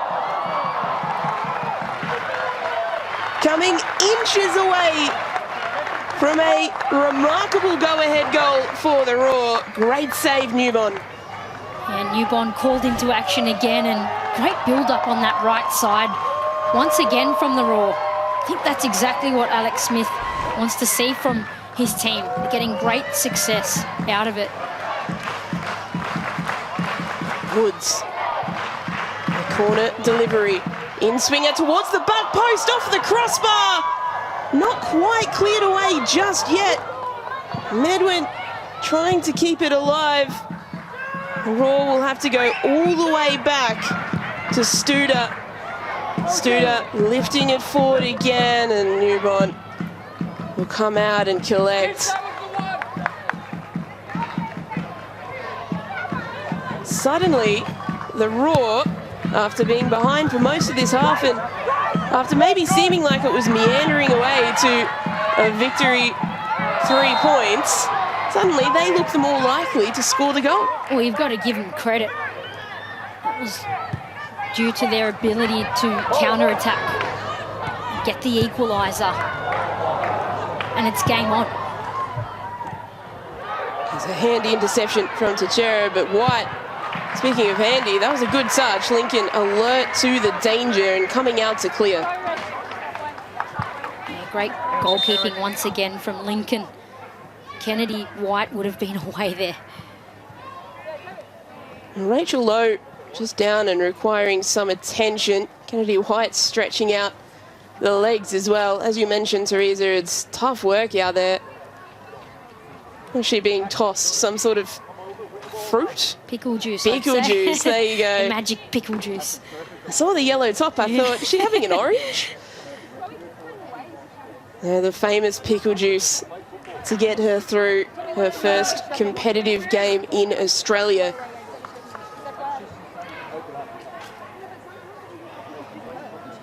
Even on an evening like this, probably conditions a fair bit different to Hungary, where she spent the last year. I'd say so, yeah.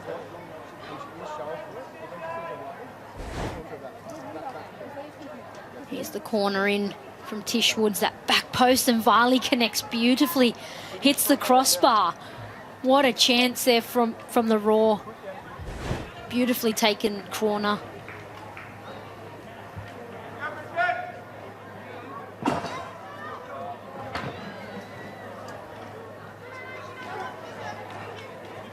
So McMeekin with ball in hand, waiting to get proceedings back underway. Lowe having to wait to come on after receiving that physio attention. Maybe a good break for all the players just to reassess and calm down a little bit. It's been a hectic last 10 minutes or so. Though as we say that, immediately McMeekin tries to play the ball forward, immediately intercepted, and the Raw are immediately looking to counter. So fascinating stuff at the moment. Yeah, both teams are going for it in this game, and it's become quite frantic.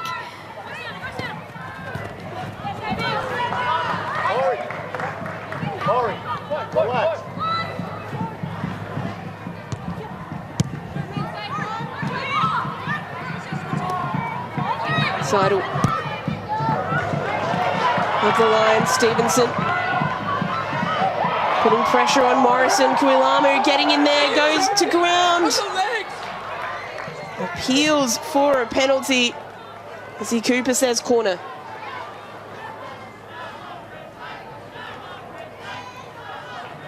And Kuilamu, after going down hard, is okay to continue.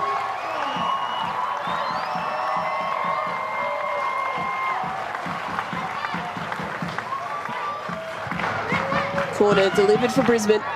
Again, that back post area looking for Varley. Newborn had to punch it away because lurking was Ashlyn Miller. They just about get away with it. A close one there, and Varley initially nods that down. It's a massive bounce in the area. And Miller did try to nod it back into goal, but Newborn was sure to block it.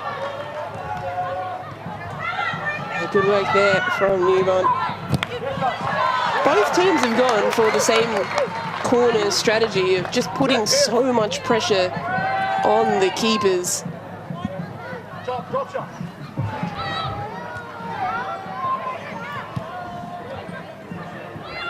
Teixeira on debut, keeps the ball in well. Lowe will get there. Teixeira's delivery. Cleared away. Seidel. Of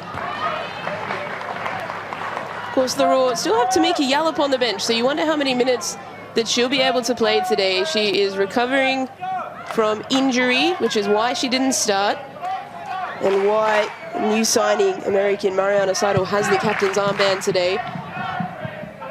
Scores are still level, 10-15 minutes to go. Yallop is a huge player to be able to throw on. She certainly is. At the moment, I would say Brisbane have a bit of momentum here, so perhaps Alex Smith wants to see how things go with the players who are out there at the moment, because they are doing a good job there, creating opportunities. But we know things can change in an instant.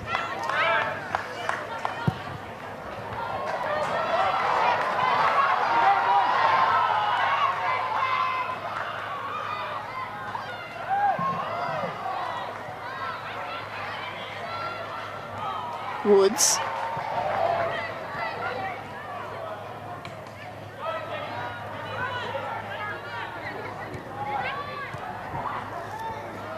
Brisbane is searching for a way through. Not able to find it. Low, intercepting.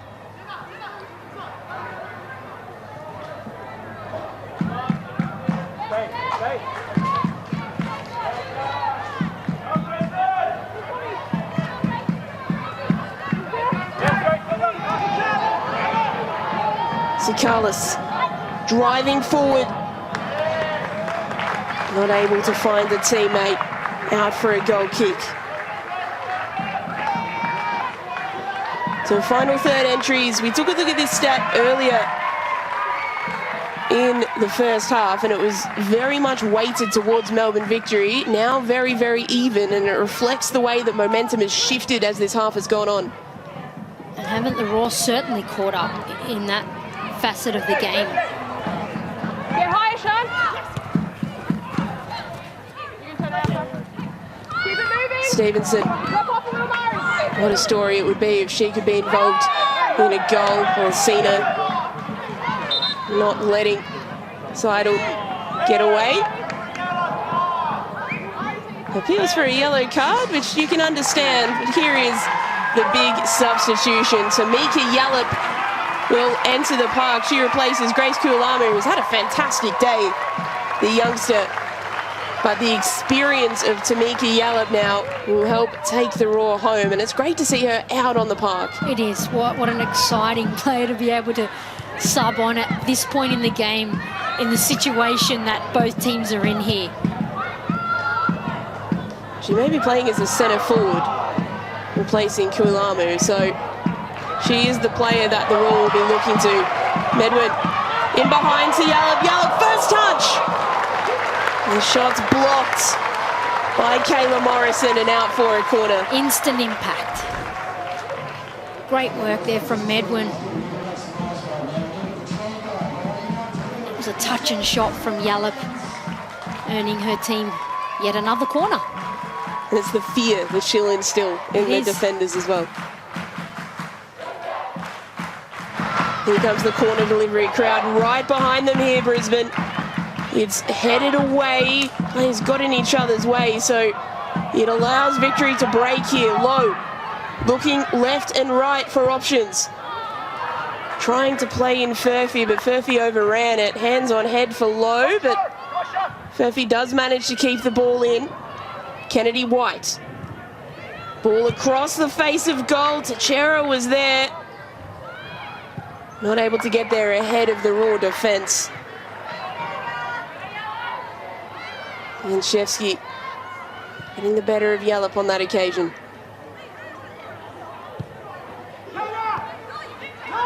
Now after some attacking forays from the Raw, perhaps it is Victory's turn to have some sights on goal. But just as I say that, the Raw intercept and have some more time in possession.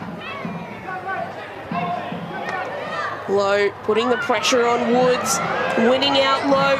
Rachel Low, playing it across. Furphy was making the run, but Varley intercepts. She read the play smartly there. Stevenson, trying to play it through to Fryer. Interesting to see Stevenson taking up a midfield role, because when we last saw her, she was a tearaway winger, and she had been playing quite well in that kind of role. So perhaps just injecting some pace into the centre of the park. Maybe it's just changed her game a couple years on.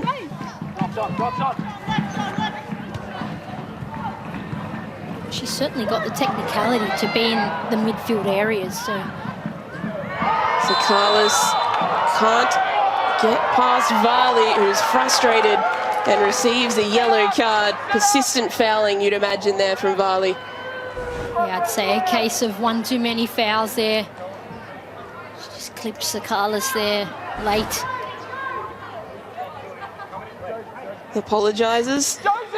We've played with and against each other in the MPLW Victoria.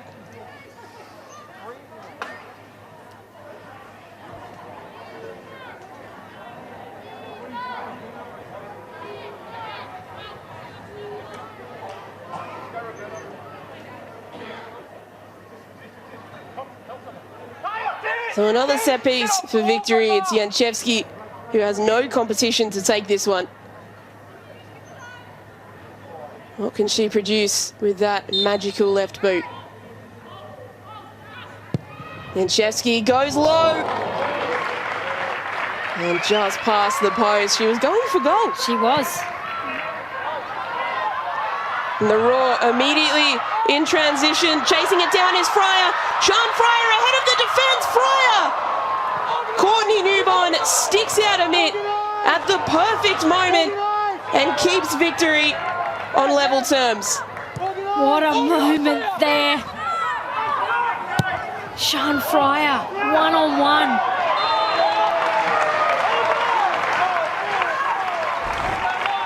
There it goes. The long ball in from Lincoln to Chara versus Fryer here, and just that heavy touch there from Fryer, but credit to Newborn. She came out, she timed it really well and saved her team there. Well, there's so much to learn for youngsters coming into the competition. There's a lovely ball over the top. Yallop not quite able to get there. Incoming. It was Miller, but wasn't able to connect. And Teixeira will be very, very grateful to Courtney Newborn after that. Absolutely. Great goalkeeping. Just an example of all of those little things that you need to improve when you go up a level, right? She's a tearaway quick, she can create opportunities, she's exciting, but then suddenly you're back trying to defend and Matilda Sean Fryer is on your back and it's a whole different ballgame. It is, and these are the moments young players need to experience, though, to learn and continue to develop their game.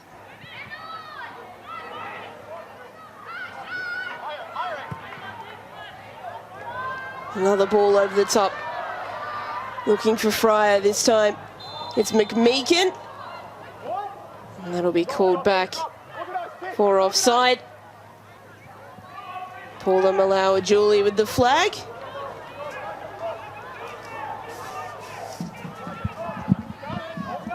Well, both goalkeepers have come up big for their sides in this game. 8 saves for Chloe Lincoln, 5 for Courtney Newborn.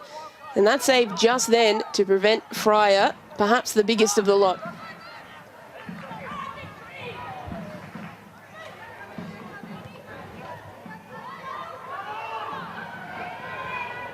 Furphy pressing high.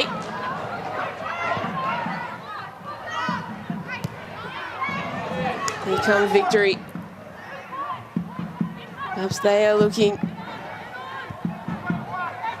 for that go-ahead goal.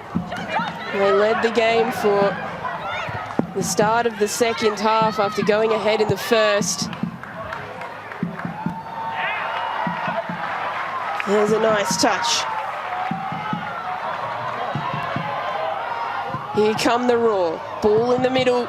It's cleared to the edge of the area. Parried away. Back across goal again. The header! And who else but Tamika Yallop on off the bench. What an impact from the Matilda. We saw her instant impact. Her presence out there. She makes no mistake of finishing off the head. She might not be the tallest player out there, but Tamika Yallop is fantastic in the air. And once again, Jensen, she's the player that tees that one up. What a response from the Raw in this game. Well, Bente Janssen has had a day out on debut, but Tamika Yallop comes into the game, only able to play limited minutes due to injury, and scores what could be the winner for the Brisbane Raw.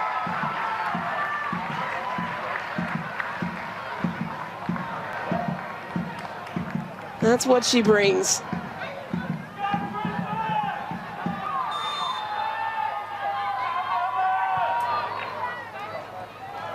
Well, the Raw scored the first goal. They went behind in the first half. But now it is Victory who are tasked with scoring the equaliser. Victory with a better side for large parts of this game. The Raw have been clinical. Massive credit has to go to the Raw for the way they've turned this game around. And at one point, you would have thought they wouldn't have been able to come back the way the Victory were controlling the tempo and possession.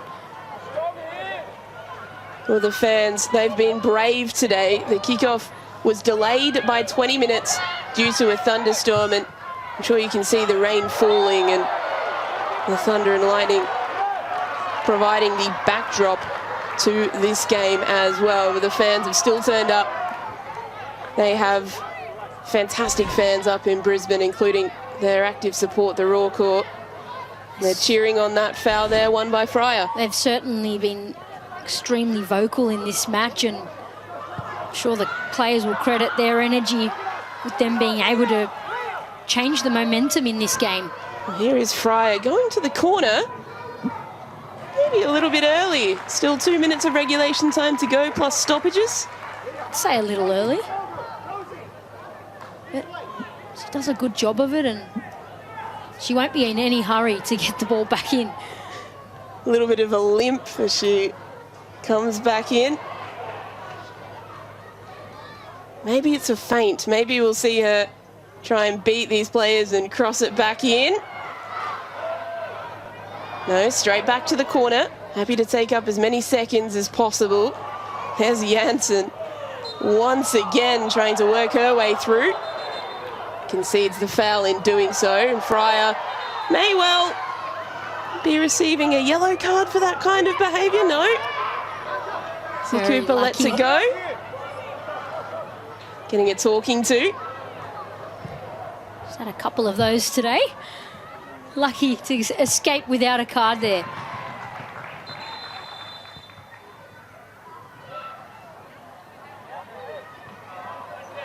So referee Izzy Cooper has said with 1 minute of regulation time to go that the Lightning is too close to the grounds and the players must depart. We've been seeing that throughout this second half. They have the technology, the referees, to know exactly how far away those lightning strikes are. They're obviously too close now, and as a matter of players' safety, they will have to go back to the sheds with only a few minutes of play remaining. Yeah, it's a good call. I think safety needs to come first. You can see those lightning strikes in the background there. It's obviously moved closer as the game's gotten on, but it'll be interesting to see if they make the call on the game. Well, as things stand, as players depart to the sheds with only 1 minute of regulation time remaining, coaches, players and fans will get under cover. It is the Brisbane Roar 3, Melbourne Victory 2.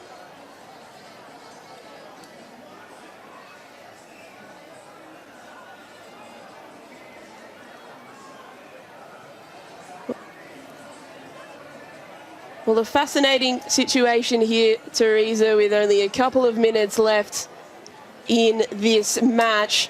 You do understand why the decision has been made, and Izzy Cooper did sort of throw up her hands and say, well, I have to do it. It's a player safety requirement, as the Brisbane Skies are giving us a little bit of a show. But let's take a look at what has transpired in this game so far, because it's been action-packed, Teresa. It certainly has, and Brisbane Roar kicked it off with a wonderful goal from Janssen, Bente Janssen. I mean, her distribution, her touches have been phenomenal in this game, and to match that, her finish in that instance. Victory got one back. You would have thought nothing of this from Policina, but she absolutely danced around her defender here and managed to slot this home in a wonderful manner. Long-range shot. We've seen her do this countless times, and she's come across to the Victory and picked up really where she should be. What a moment for her. Victory scoring again in the first half to go 2-1 to the good. Kennedy White, the 25-year-old American, scoring her first in the competition. Yeah, it was a great cross to the back post. Morrison did really well to nod that across for Kennedy White's finish. And the Raw, once again, Janssen creates that, and Sian Fryer was there to pick up the scraps. Awkward ball in for Newborn to deal with. She parries it, and Sian Fryer makes no mistake of slotting that home.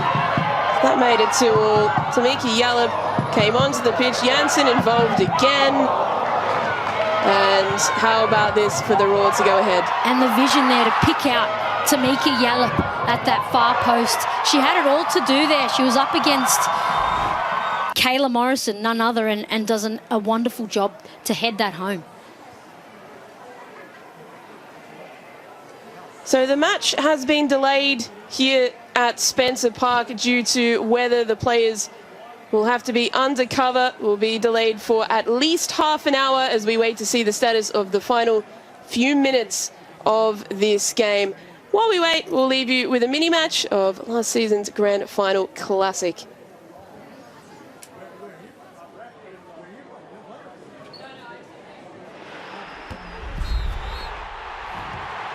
It's the Ninja A-League Grand Final. Melbourne Victory against the Central Coast Mariners. Melbourne Victory on the hunt for a 4th A-League Women's Championship. The Mariners in the decider for the very first time. And as handshakes take place pre-kickoff, the Mariners will be encouraged by having eliminated Melbourne Victory from last season's finals on penalties after a wire-to-wire 0-0 draw. However, in more recent times, Melbourne Victory has had the Mariners measure, winning the last 2 head-to-head, and prior to that, a 1-1 draw in Unite round. So let's take a look at how the teams line up. Melbourne Victory completely unchanged, starters and bench for Jeff Hopkins. It's also the same 22 as round 22, I should say, when those teams last met. The penultimate round of the home and away season. The only addition is Jess Young, because you get 1 extra substitute in the finals. It is, though, only 5 retained from last season's elimination final defeat to the Mariners. Central Coast, by contrast, make 1 change. It does force a tactical tweak as well. Taryn King is in to captain the team. Only came back from a knee reconstruction after an ACL at the latter stages of the season. She's moved Greta Krasula to the bench. Incredibly, the Mariners have just 3 familiar faces in the starting 11 from last season's elimination final, showing how well Coach Emily Husband has done to replenish the Mariners team and take them 1 step further to the grand final. So, all in readiness for kickoff. Both teams in their home kits for this one. There's only ever been 1 come-from-behind win in the history of the Grand Final, the 17th edition of which is about to get underway. Melbourne Victory kick-off against the Central Coast Mariners in the 2025 Ninja A-League Grand Final. And immediately physicality and a foul given away by Sarah D'Apollonia on Bianca Galich, giving me the chance to welcome to the broadcast former Matilda and 2-time W League winner, Grace Gill. Well, thank you, Teo. Thank you. It's truly a pleasure to be here. Flannery, this is Nikki Flannery. See Gomez in from the blind side, couldn't pickpocket her. Doesn't have to affect the pass, though. Sarah D'Apollonia, the American, chases it down to the corner. Now Alex Chidiac. Chidiac takes on Nash. 2 Mariners players in each other's way, and that will lead to the first corner of the game. And with so much talk about set pieces coming into this match, giving away a corner for free is the last thing the Mariners wanted to do. Well, this is clever defending by Jess Nash. She gets the timing right to get her body in front of Chidiac, who we know is fancy-footed, and a little miscommunication between King and Nash. So let's see how a week of best-laid plans work for the Mariners defending here. Victory so lethal under a dead ball. Amanda Murphy, near post corner, Gilnick, a foul. A deflection away from the target, but the presence of Gielnik had to be dealt with. Yeah, and we've seen this play from Victory before. The near post delivery, this time Gielnik the target, a little too heavy-handed through the back of Jess Nash on that occasion. But she's such a threat, as is Annalise Rasmussen, who was just behind the shoulder of Emily Gielnik.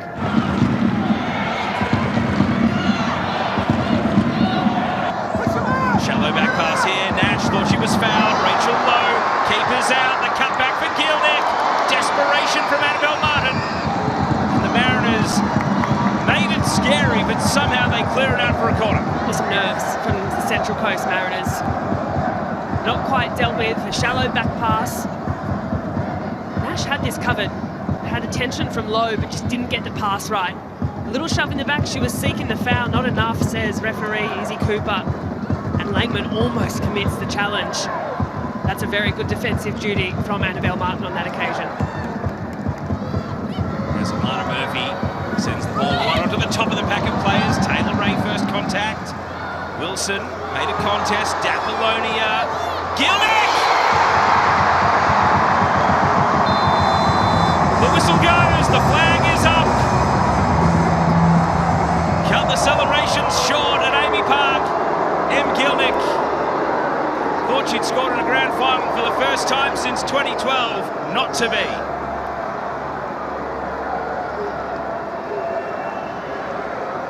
Nervy moments, and that coming off the back of a corner which Victory have been exceptional with across the course of the season. Not dealt with at the back. It's a great call by the assistant referee. Gielnick just not quite working to get herself back in an onside position. None. First time cross, no one home for the Mariners. Shallow clearance from Morrison, and then Gomez did not strike it truly and sends it across the face and out. Clearance not convincing from Morrison, the strike not convincing from Gomez.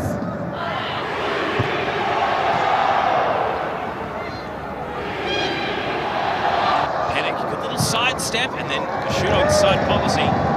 Sends that one high and wide, but was able to get the better of Morrison initially. Pennick rather does have this ability. Just a little jink around Morrison had committed.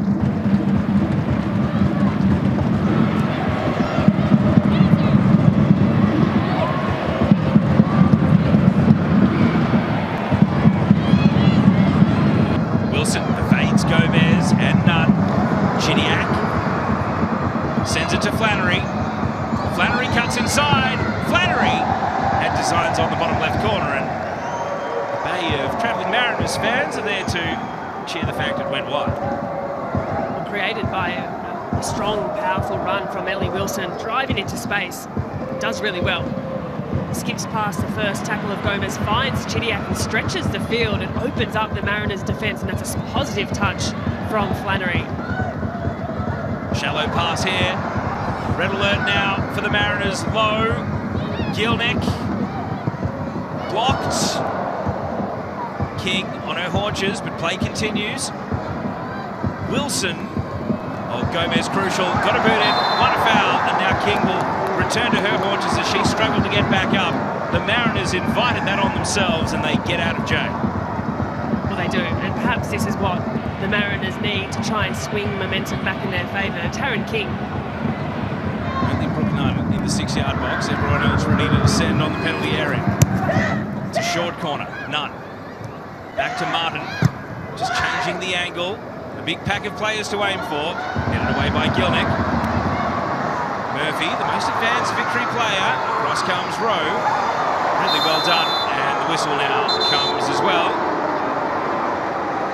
Izzy Cooper's just going to give Alana Murphy a talking to. No thoughts of reaching for the first card of the game just yet. I'd say that'll be her first and last warning. This is another look at the re-entry into the box. Annabelle Martin searching for that pack of players. Head of the Victory player in the end. This is great defending from Sarah Rowe. Gets her body across the line. Martin goes for the short corner again. Jessica Nash this time. Martin, a free cross. Beyond the far post it goes, and over the head of Galich, the Mariner it was closest to. And Janchevsky getting it done on both sides of the pitch. And this time a body check that has left Galich a little winded as she has a heavy landing. A couple of corners, the short option, as we have another look at that heavy body, and Janchevsky just stepped across the run of Galich. Here's Rasmussen. Nunn. Streaming forward none and blocked straight off the boot by Janchevsky, who did exceptionally well, and now Victory can slingshot down the other end. Flannery. Gielnik. And Gielnik just hasn't been able to re-engage with the game since that disallowed goal in the opening minutes. Janchevsky now becoming a bit of a beacon for the physicality. It doesn't matter which Mariner the opponent is. Yeah, no backward step from Alana Janchevsky. Willing to get stuck in, really good use of the body, clever use of the body as well. And I thought that last attack from Victory, the pass from Flannery was just half a step behind Emily Gielnik where it needed to be. Janchevsky. Murphy. Wonderful spin on the ball from Murphy. Can Victory turn it into a shot on goal? Murphy's cross away from Gielnik. Gielnik trying to keep it in and did so successfully. Now can veer back at Martin. Gomez is there as well, right when the Mariners needed her. Well, it's a shame for Murphy because that was such a touch of class that deserved to turn into a highlight at the end of it. It is a highlight in itself. She's got that, like Alana Murphy. Little magic moment. Clever feet. She just knows exactly what she's doing. Sent Brooke Nunn the other direction. Now she's in possession again. D'Apollonia. Murphy! Well, she's arguably been the best player on the pitch in this first half, Alana Murphy. And had that been a little lower, it might have been inarguable. As Melbourne Victory watch on nervously. Well, this is a lovely little give and go. This first touch from D'Apollonia is so clever. It cuts off Izzy Gomez with one fell swoop. The return to Murphy. She's capable from distance. Is this Victory's chance to move with only seconds left to go? Janchevsky out into space for Flannery to sprint onto. And then pulls up as the ball ran long, and that might just be that for the first half of the 2025 Grand Final.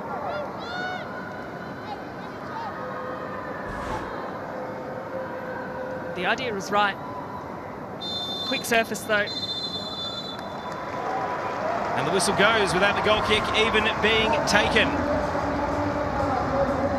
An arm wrestle well and truly. M. Gielnik had the ball in the net, but rightly given offside and disallowed. And even though there have been some hair-raising moments for the Mariners, their clean sheet's intact. And they are looking for a golden chance of their own. It's yet to really appear. And this grand final has plenty more to offer. Half-time, it's Melbourne Victory 0, Central Coast Mariners 0.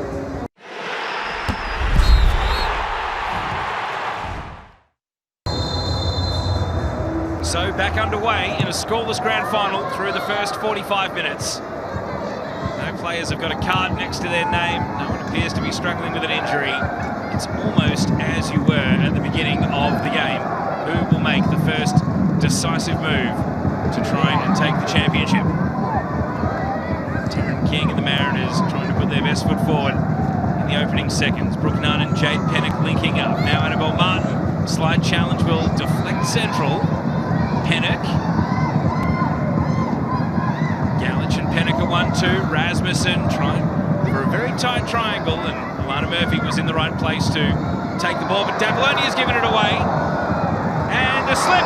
Gomez! Isabel Gomez puts the Mariners in dreamland. The first minute of the second half belongs to the Central Coast. And this rising star of the Australian game has stepped up on the biggest stage of them all. Isabel Gomez makes it Central Coast 1, Melbourne Victory 0. Well, the Central Coast Mariners have sailed into Melbourne, and haven't they announced themselves? It's a little slip in the midfield, not dealt with, picked up the strike first, ricocheting off, and Isabel Gomez is first to follow up. Relentless, energetic, and can prod it into the back of the net. The net on the Harvey Norman replay. And the Mariners, what a dream start that is in this second half. Courtney Newbon diving full length, couldn't get there. Gomez making the most of the missed interception from Claudia Barnge. And Central Coast lead if Melbourne Victory had a comeback, it's only happened once in 16 previous grand finals, all the way back to Sydney FC in 2009. And look what that goal means.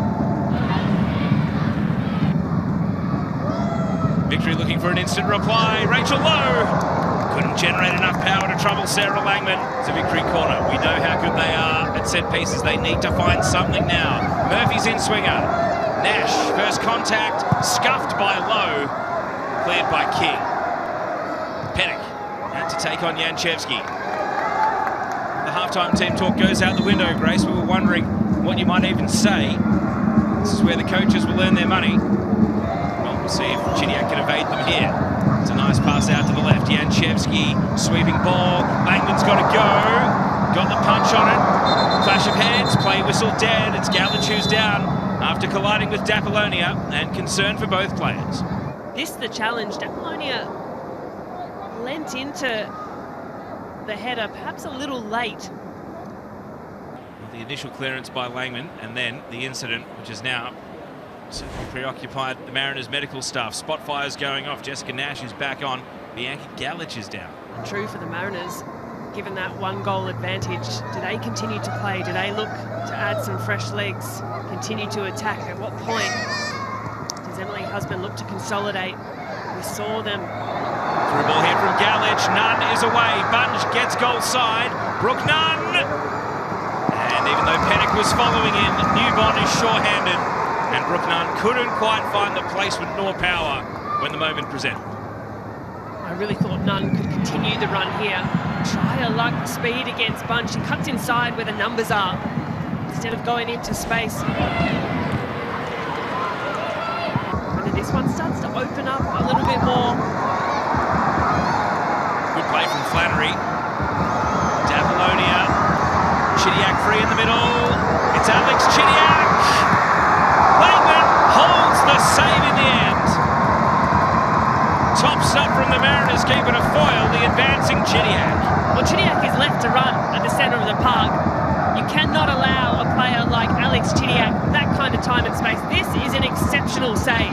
Not just the block, but to hold on to that, to smother it the second time of asking. Sarah Langman has done so well there. Any ricochet, any parry into oncoming Victory players, and it was danger.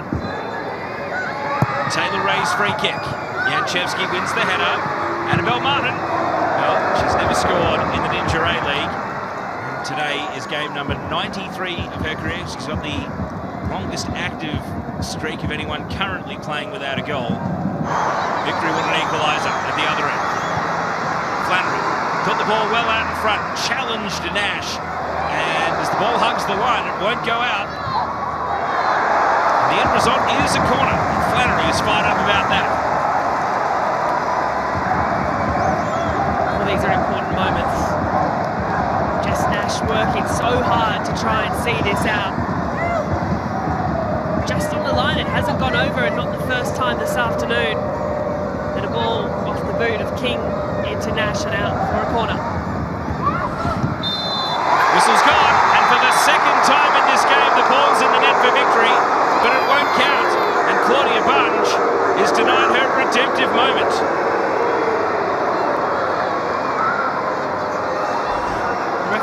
Quick to whistle as we look through the tussle of bodies going to ground. I think it was between perhaps Gomez and Morrison was the shout. But both players grappling. Gomez. Dapolonia shoves over the keeper. Ray, Galich, Chidiac in. Furphy takes the spill. Holly Furphy. This is where she can move. Furphy can't veer past one more defender. King was there with the challenge. Still though for Flannery. And where she put it across the keeper, top left against Brisbane in the final home and away round. That one slews high and wide. And the run of Furphy brought the crowd to life. Well, she glides through the defence, Holly Furphy. It looks effortless. And this is an experienced challenge by Captain Taryn King. Excellent. Had to get that right. Nikki Flannery, well, she's just splayed the strike wide. Doesn't don't mind scoring at Amy Park either, Flannery. Fifth corner of the game for Victory. Can they make the pressure count? It's blocked on the line. Did it go over? Claudia Bunch peels away in celebration. Victory a level. And Annabelle Martin's best efforts on the goal line could not stop Victory from drawing level. It's an outpouring of relief as Victory level the grand final with just over 10 minutes to go. Well, that one will not be denied. It's a right of reply for Claudia Bunch, who has been brilliant in the second half of this season. And on the Harvey Norman replay, it's another set piece. It's another Melbourne Victory goal. The delivery, once again, the architect Alana Murphy, and that is a delightful ball. Dropped into the dangerous of dangerous areas. And Claudia Bunch times rises above the rest. And just does enough off her head to find the back of the Central Coast Mariners net. And what a big 10 minutes we have coming up at Amy Park. Well, if it wasn't a goal, Martin, it's hit her arm, and then she's tried to scramble it off the goal line for the Mariners' cause. Rasmussen lays it out to Nunn. Still Brooke Nunn. A channel opens up for Nunn, and Newbont saves between the eyes. Almost too easy for Brooke Nunn. Drove into the top of the 18-yard box. Alana Murphy now. Janchevsky shooting range. Held on to by Langman. And Janchevsky playing left back today, but more naturally an attacking-minded player. 5 goals this season. Couldn't find number 6. She can sting a strike, Alana Janchevsky. Beautiful technique. Rasmussen was being played onside. This is the Mariners' moment. And Rasmussen is foiled by Captain Kayla Morrison. Who else to save the day for Victory? What a moment this would have been. Annalise Rasmussen tearing into space. Does so well, but look at this. Look at the timing from Kayla Morrison. Commits the challenge. Pennock following. Furphy gives her the slip. Furphy's cross. Gildick with a flick. Langman turns it around the post and out for a corner. That's nice from Holly Furphy. Finds the run and then Gilnick at the near post. Created from Gilnick. Forces the save from Langman, who steers it out. With a burst through midfield, Alana Murphy's got Gilnick, and that's where the ball goes. M. Gilnick as the crowd rises. M. Gilnick! Got plenty of force, but sent it well over. She knows as well, M. Gilnick on that occasion. The field opening up, coming stretched. Big spaces between the defensive line and the midfielders, and M. Gilnick is loving it. Drops inside. It's a nice shift of weight. Can't quite get the trajectory right. And she's caught by Fuller, and the whistle goes. And for the very first time, the champion of the Ninja A-League will be decided by a penalty shootout. Janchevsky's penalty to start the shootout in the grand final. Janchevsky puts it into the crossbar. It's Fuller. And that's why she took them first for the Mariners. Tiana Fuller. Victory are on the board. M. Gilnick sends it bottom left. Trimmis of a short runner. Trimmis is good, and the Mariners maintain their advantage. It's Chidiac. And Chidiac puts it under the dive of Langman. Is good. Mariners 3 from 3, and 3 very well taken penalties. Holly Furphy is good. Left Langman flat-footed. Izzy Gomez. Even with a slip, there's no stopping her. Morrison must score. Does score. To win the grand final, Bianca Galich for the Mariners. Bianca Galich is good with the penalty. And the Central Coast Mariners are the Ninja A-League champions of 2025.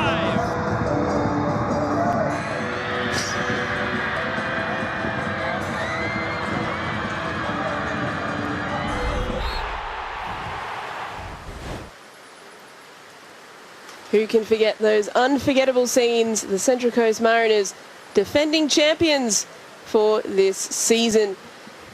Well, unfortunately, here in Brisbane, this match has been delayed between the Brisbane Roar and Melbourne Victory due to the weather. As it currently stands, the Roar leading 3-2.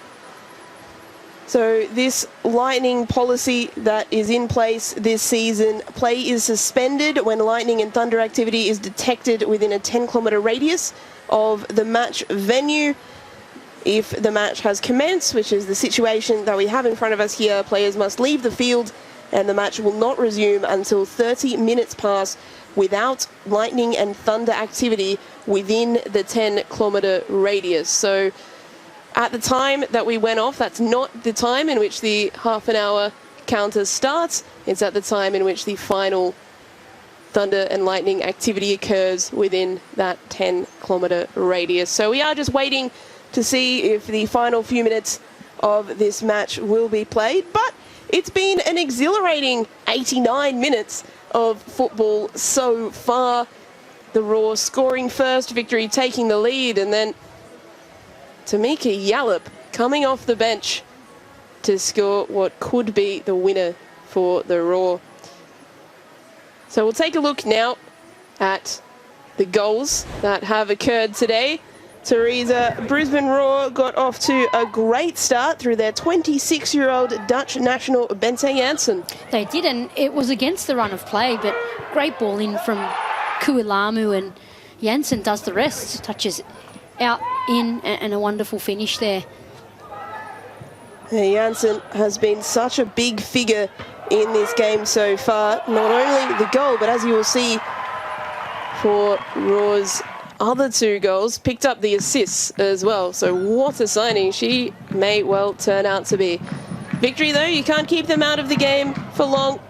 This was good work here to keep things alive. And then Policina from the edge of the area on debut for Melbourne Victory pulls that out of the bag. Yeah, that says Policina as a goal. You'll see what a fantastic goal here. Great feet just to dance around a defender and create that opening for a wonderful shot away. We've seen her score that goal so many times. Firstly for the Newcastle Jets and then for Melbourne City for so many years. She's come across to their big rivals Melbourne Victory after struggling for game time last time out. And delivers. Then the go-ahead goal. Kennedy White scoring her first in the competition. Victory so good from set pieces. Fantastic. I mean, they look like a threat off corners, off free kicks. Very, very dangerous and sure paid off there. There was a real period of domination where Melbourne Victory were 2-1 up, but it was the Roar who scored next. It was the Roar. I thought that the Victory had the hold on the game, but the Roar have been really resilient and persistent in what they want to do. And once again, Bente Jansen steps up, beats her player on the wing, crosses it in. It was an awkward ball for Newbon there, and Sian Fryer makes no mistake of finishing it. Fryer back with the Roar on loan from her new club, Wolfsburg. Gets a goal in her first game back. What an impact she could have on this season. Then the go-ahead goal to Tamika Yallop. Speaking of impact, wow. Instant impact from one of the most experienced players and best players that we're going to see in the league. But again, great vision from Jansen to pick her out far post. She had Morrison to beat, let's not forget that, and she did brilliantly there. So the match here at Spencer Park, currently delayed due to weather. About 89 minutes have been played as it stands. It is the Roar leading Melbourne Victory 3-2. While we wait for this weather to pass, we'll throw to a mini match of last night's action between the Western Sydney Wanderers and Perth Glory. It's the beginning of a brand new journey. Storylines about to be etched, new rivalries about to be written, and plenty of drama. It's why we all love the dub. The clean sheet really begins here tonight. Isabella Mosson in charge of this one. And season 18 of the Ninja A-League is underway. Western Sydney Wanderers in Perth beginning their quest to break a finals drought, which has stretched on 5 years for Western Sydney, 6 for Perth Glory. The Australian Youth International. Here is Insard over the top for Caspers. And the 17-year-old has been so busy. Jeff Abrahams was really excited when chatting to him this week about what kind of danger that Alyssa Insard would present for Perth Glory. You can see why he's thrust her out there. 14 goals in the NPL New South Wales as Eunice with a scuff shot on goal.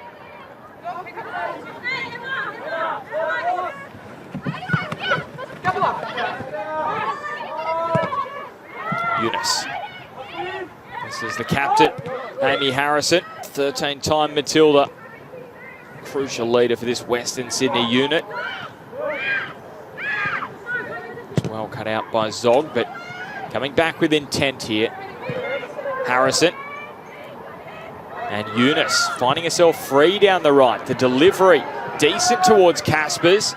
Almost spilled for Amy Harrison. Isabella Mawson saying play on here. Buchanan. This is a really promising start. Insard, the debutante, with the first strike in anger. And she's probably been one of the best players on the park to start this match, the 17-year-old. It was straight at the goalkeeper. But Western Sydney are looking bright here early doors. You can hear Jeff Abrahams move it is the call. And this is a whistle going the way of Glory. It didn't look like much. Amy Harrison certainly asking the question of Isabella Mawson. So here it was, yeah, little touch there on Susan Ponsonkamp, who missed a majority of last season with ankle ligament damage. 6 appearances, 2 goals. So she was rather dangerous when she played last season. We know of her talent. A couple of stints in the West. Dalton driving this free kick, and it's not going to drop for the Perth captain.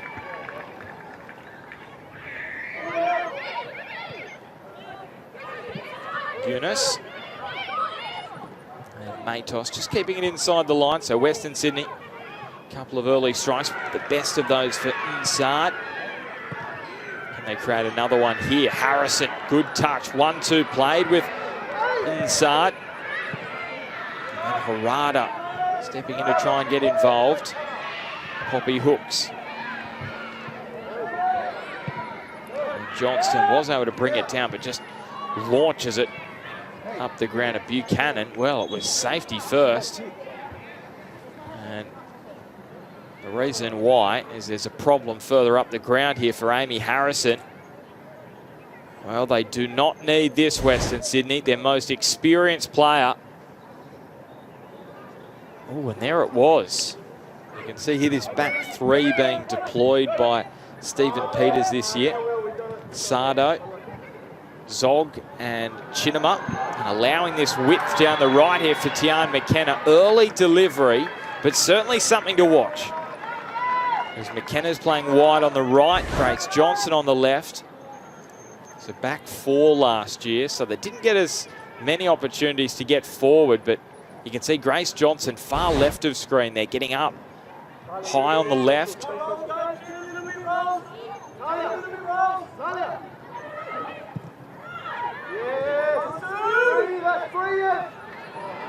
And Harrison, that's a disappointing pass. Perth, can they move it quickly here? Opportunity knocks if they're good enough. McKenna, space out wide. And the delivery blocked off by Western Sydney. So here comes a set piece.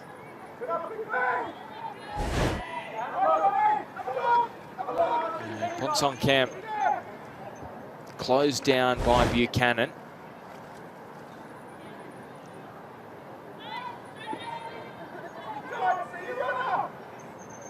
So just ticking towards the midway mark of the first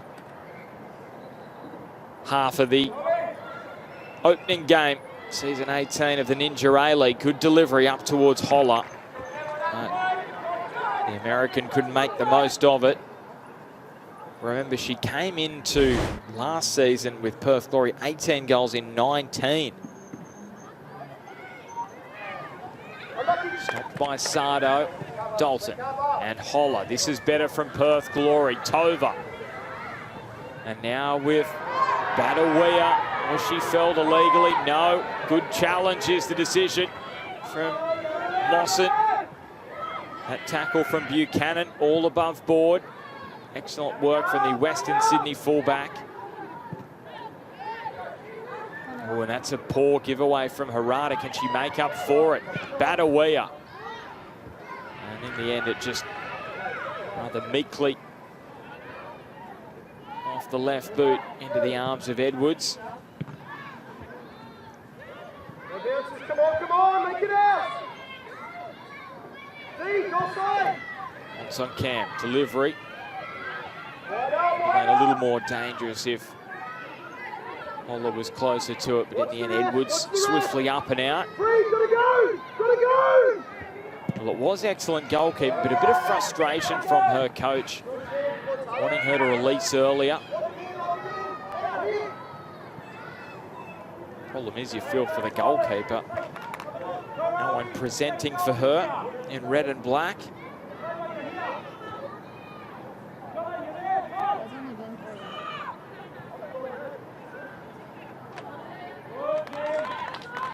See majority of this match being locked in the midfield, but Western Sydney had a lot of possession early on in this Perth defensive third, but it's been also down the other end of the pitch since then.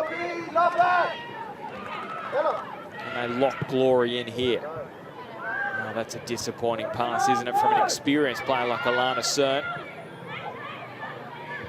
On Western Sydney Wanderers' debut out of Western United. Grace Johnston. Delivery decent off the left boot, and Edwards. Problems here. It is a goal for Perth Glory, the first of the new season.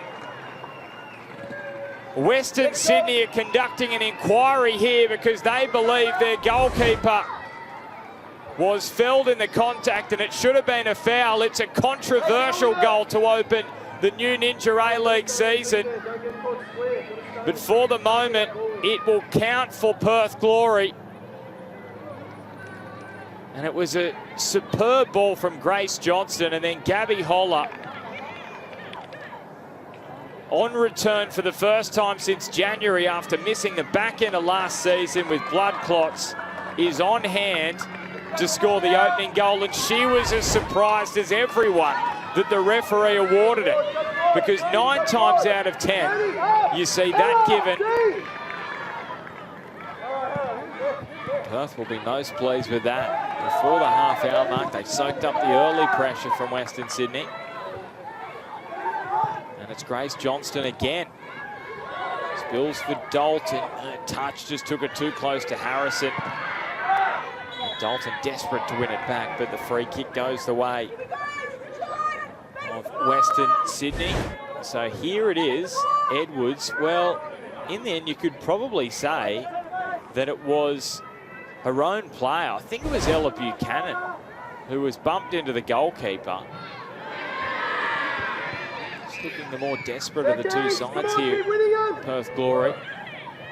But they've given it away right on the stroke of that comment. Nsard, space down the right, driving it in towards the box, is going to win a throw. Just managing that knee issue to start the new season. Little dink attempted there from Dalton. Western Sydney earn it back. Lovely ball over the top. Nsard, the debutant. Can she score on debut? What a moment that was, nearly for the 17-year-old. Again, neat little dink over the top from Eunice. Nsard controlled her feet well. Would it have been covered by the goalkeeper if it had not have been blocked?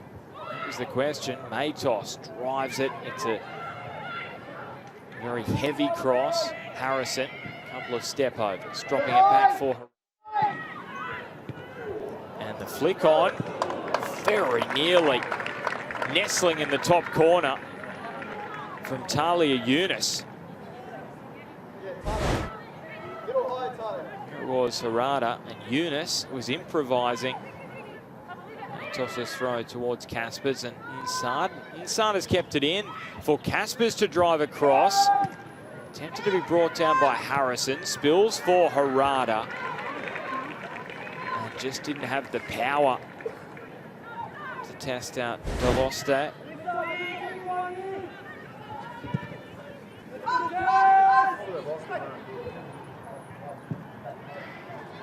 There's his corner, pushed away by Brianna Edwards. And driven back in. Is this going to be another corner? It is. Took a heavy deflection, that strike from Tiana McKenna. Is this corner? Awkward one for Edwards. And scrounged towards goal by Zog. Western City do enough to clear it away.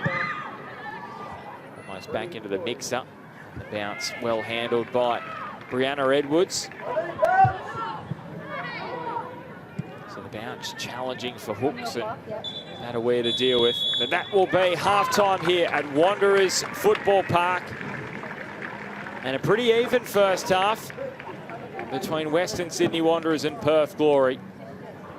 Western Sydney started the brighter, but it was Perth Glory who scored the opening goal of the new season. Bit of confusion at the back. Buchanan and Edwards getting in each other's way. And Gabby Holler profited for Perth Glory to score her 4th goal in the Ninja A-League. Half-time, Western Sydney Wanderers 0, Perth Glory 1.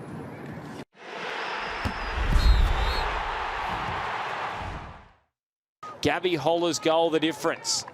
Great to see her back this season. You feel like she spends most of the season on the pitch. She's going to come away with a fair few goals for Perth Glory in this combination with Roller Batawea. So underway, second half, Wanderers Football Park, round 1. The 25-26 season. What could happen in this second half? First or second for the first 3 months under Alex Epakis, but then the bottom really fell out of that season, and they ended up missing the finals quite incredibly. So Roller Batawea here. Second goal would be significant for Perth, and it's Grace Johnson, the delivery from Johnston. First it was Holler, now it's Batawea, both strikers for Perth Glory on the scoreboard.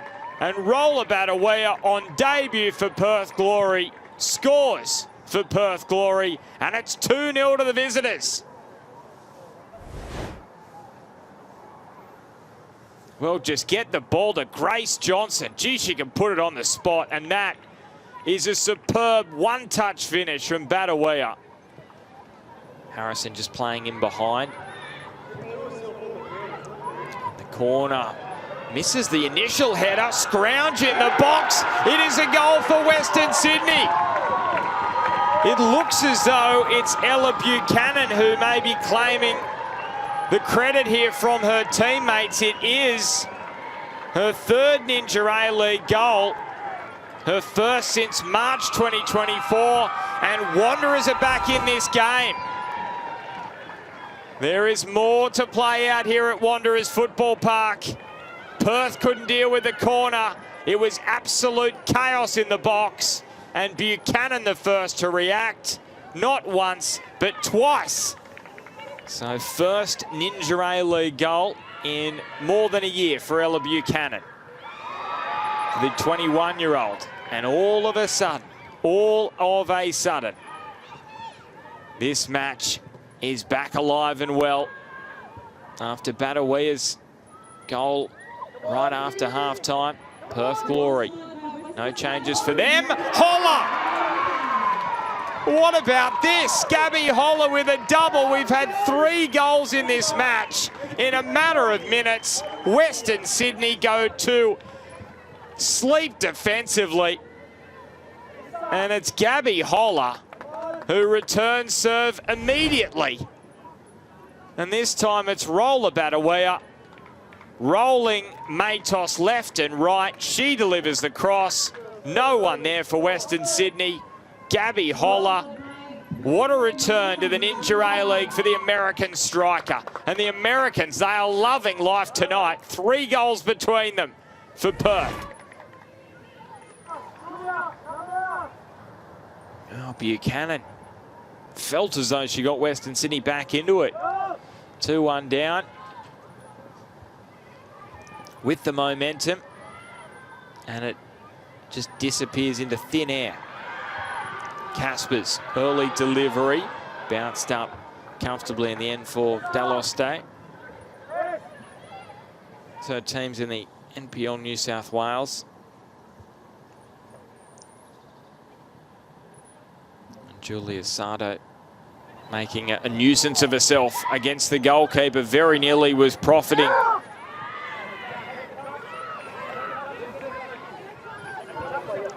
And here is the XG. First of the season. And you can see Perth Glory quite fairly in this lead based on the quality of chances they've created. There's another one maybe brewing here. Edwards decides to punch, but the flag comes up. Jasari clipping it over the top. Neat ball into the space for Nsard. And the run is rewarded. The 17-year-old tried to poke it over the top towards that back post again. Johnston, probably player of the match tonight, you would say. Key involvement in the first 2 Perth goals. Maybe in a third here, Batawea. With the strike looking to grab a double tonight, joining her compatriot Gabby Holler with a couple of goals. What an introduction that would be to Perth Glory. That is better delivery, and it probably deserved more. Thumbs up from Poppy Hooks. A shake of the head, a rueful shake of the head, because it was a perfect delivery, and Hooks got up. Just couldn't knot it goalward against her old side. Fasari is an option in the middle. This is Koshabat. Delivery, dangerous, just needed someone in there. Rather let it run. Here is a strike. Oh, wow. Alana Cern on Wanderer's debut. Forcing a save out of her old teammate. And O'Donoghue, who scored 3 goals last year for Perth, has got some pace. Just needs some support. Stephen Peters has basically told Perth here, make sure the back door is shut. Perth Glory through Holler's 2nd goal into a 3-1 lead, and that's where the match has sat since the 52nd minute. Or can they seal it here, Perth? Batawea looking for a debut double, smothered. An attempted strike from McKenna. She will track it down in a battle there with Koshaba, and they need to go quickly here. Edwards needs to go quickly, the goalkeeper. If you kick that sponsor's sort of foam triangle there, well, the yellow cards seem to be forthcoming. All of a sudden, there's a massive chance for Western Sydney. And again, it falls to their best player tonight, in Alyssa Nsard. Just blazed it over the crossbar. And you can understand, she's heavily fatigued. She's done a lot of running tonight. Here it was. What a moment it would have been to introduce herself. I'm thinking that there might be a bit more, because we've had a little bit of stoppage in stoppage time. Just depends where Isabella Mawson sits on things, whether she believes that this match is done and dusted. And it seems as though we're still going for a little bit of time here. Perth Glory, well, they are happy to get on the plane and head back to Perth with the 3 competition points. So it'll be a goal kick for Western Sydney. The goal would only be a consolation for them now.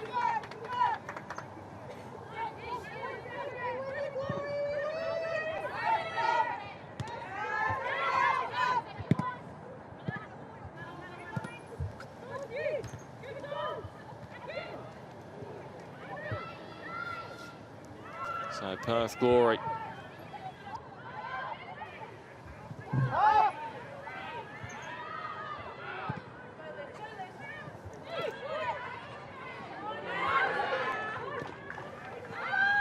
So Western Sydney through Fazari, the footwork, the Australian futsal player. So they have added a couple of minutes on here, I think, the referees. Harrison. And Anderson blasts this one up the line. Is this going to stay in play? He's going to defy the law of physics there. Staying inside despite the downhill slope there on the sideline.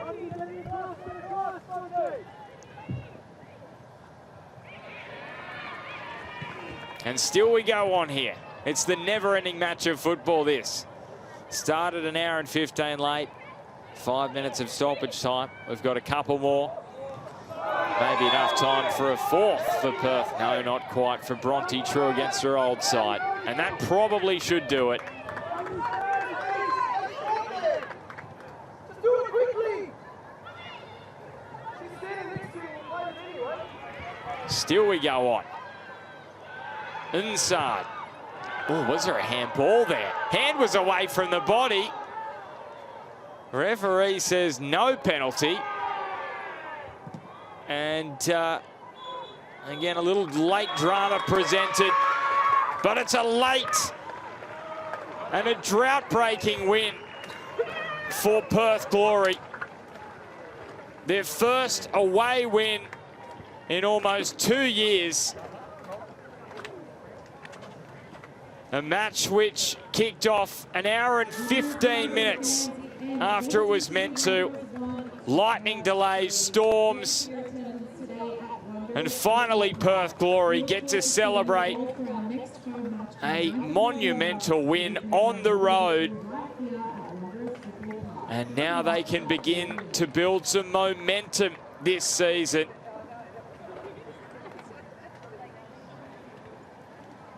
Full time at Wanderers Football Park. Western Sydney Wanderers 1, Perth Glory 3.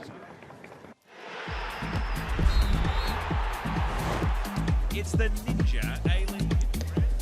So welcome back to Spencer Park in Brisbane, where we have good news for you. The players are out there warming up. They are ready to play the last few minutes of this game. As it stands, the Roar are currently leading Melbourne Victory 3-2.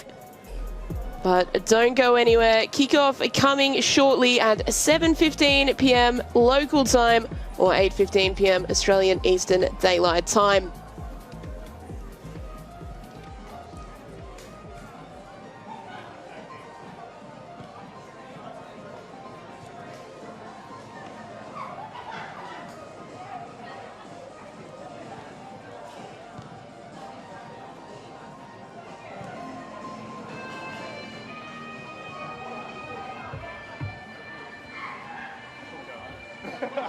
Don't we all, yeah. So, we were there and we were like, I went out and asked how long we were going to. He said it was like a minute. Like, obviously, it's never going to be a minute in the second half. It's always going to be at least 3. And we were just like, we had 3 strikes in the game, and that was the worst time possible. If it was literally a couple of days away.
Well, for hopefully the final time this afternoon, hello and welcome back to Spencer Park in Brisbane, where the Brisbane Roar currently lead the Melbourne Victory 3-2. There are only a couple of minutes left in this fixture after Lightning and Thunder within a 10-kilometre radius of the ground took the players from the field. They have been out doing their warm-ups and they are ready to play out these final few moments. We ended in the 90th minute. We're waiting to see how much stoppage time there will be, but you can imagine that Melbourne Victory here will be focused on doing everything they can to get this equaliser.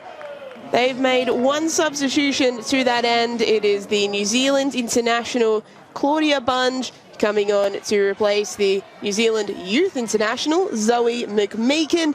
Bunge was late returning from the international window, which is why she wasn't available to start after starting the game for New Zealand against Mexico and being on the bench against the United States. So she'll be out there for a little bit of experience, perhaps, to guide them through these final few moments of the game. For the Roar, they're looking to hold on and reward those fans in the stands who have stuck around through two lightning delays. Obviously, the first one being pre-game. The match starting at 20 minutes later than scheduled. And then, of course, this delay now. The 89:42 mark of the game. Referee Izzy Cooper striding back with the match ball to resume where we left off. And if Melbourne Victory can pull this one off, it will be something quite astonishing after Tamika Yallop came off the bench to score what may well be the winner, and what Roar fans and perhaps fans in general thought may have been the winner. But of course the referees looking at the forecast, seeing the storm moving away. That is typical of Queensland weather. It does move through quite quickly. It's short, sharp and intense. And as a result, they were aware that they were able to recommence. So Janchevsky gets us back underway, whips in a ball straight into the mixer. The header towards the back post and low. Her cutback is gathered by Lincoln. The offside flag raised by Avril Beecham in any case, the assistant referee on that side. So we're officially in stoppage time now, as Chloe Lincoln will look to take up every second that she can. 4 minutes of stoppage time, so 4 minutes to play in this match. There's no time for either side to get back into the swing of things. Victory will have to immediately go and search for that equaliser. The Roar, you'd imagine, will have to defend, but if they can score a fourth, I'll take that as well. Studer for the Roar, the 24-year-old American on debut today. She spent last season at Carolina Ascent in the USL. Looked pretty good on her debut. Always difficult to gauge after one game.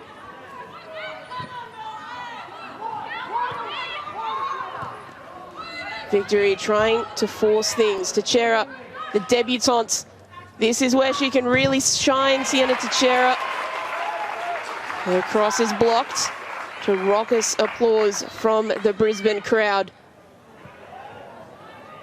But the throw not able to find the teammate, so precious seconds whittling down for the Roar.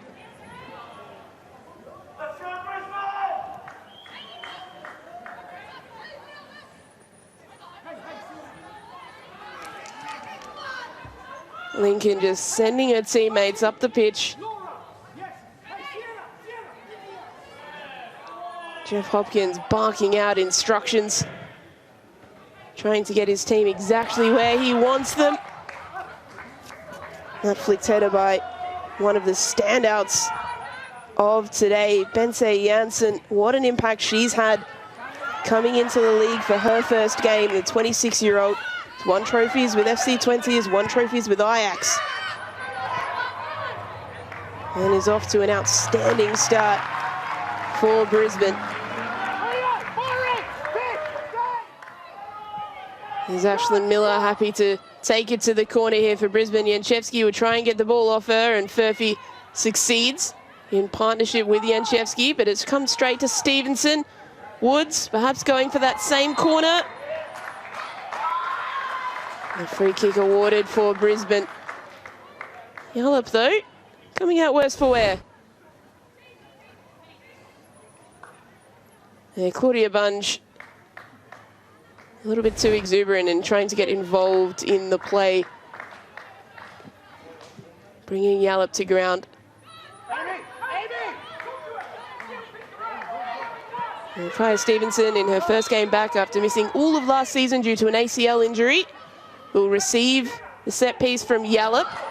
That's clever from the Raw. Yallop just having a look over her shoulder to see if there's options in the middle to go for that extra goal. Instead decides to go for the corner, and Brisbane win the throw. 40 seconds to survive. Professional sport throws all sorts of tests at you. This is one of them, and that was a foul throw. So you rarely see them called at this level, but it was so obvious from Ashlyn Miller. The referee really had no choice. Just a tick over 20 seconds for Victory to work the ball up the pitch. That throw backwards won't help. Newbon, it's got to be now for Victory. Pickett. Long searching ball, headed away. Janssen, centering ball to Fryer. Fryer trying to keep possession, does really well. Bunge not able to win it back.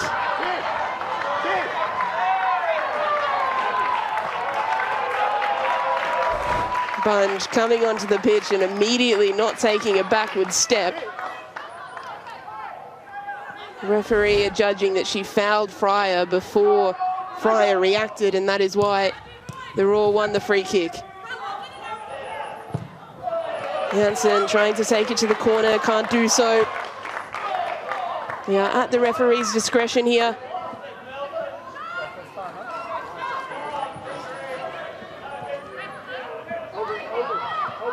You hear glimpses of what the crowd thinks should happen.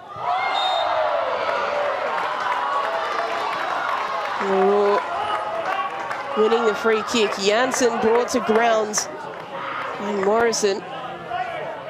She might be in a little bit of trouble here. This would be a terrible way for the game to end. She's clutching at her back, perhaps.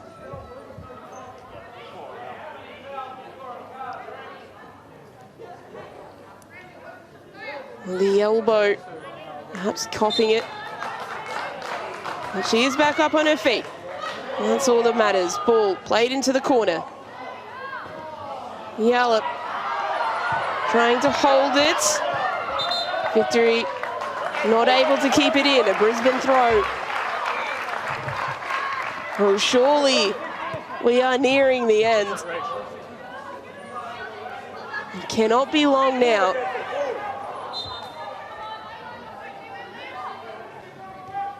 Yallop. Fryer.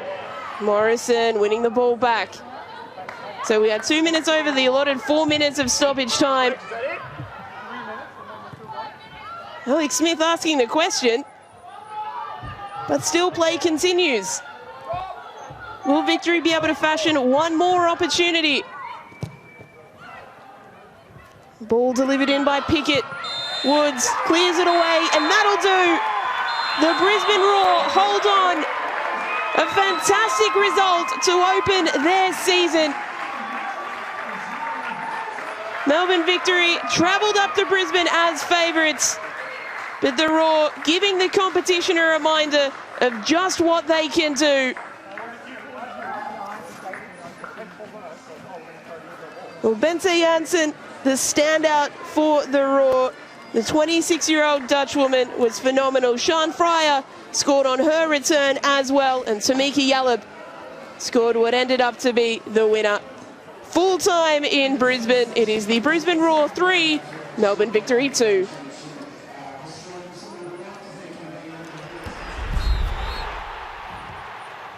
So an action-packed game at Spencer Park. The Roar scoring first. Janssen making a fantastic impression, just cutting inside and curling it into top bins. That is one way to introduce yourself to Australian football. Melbourne Victory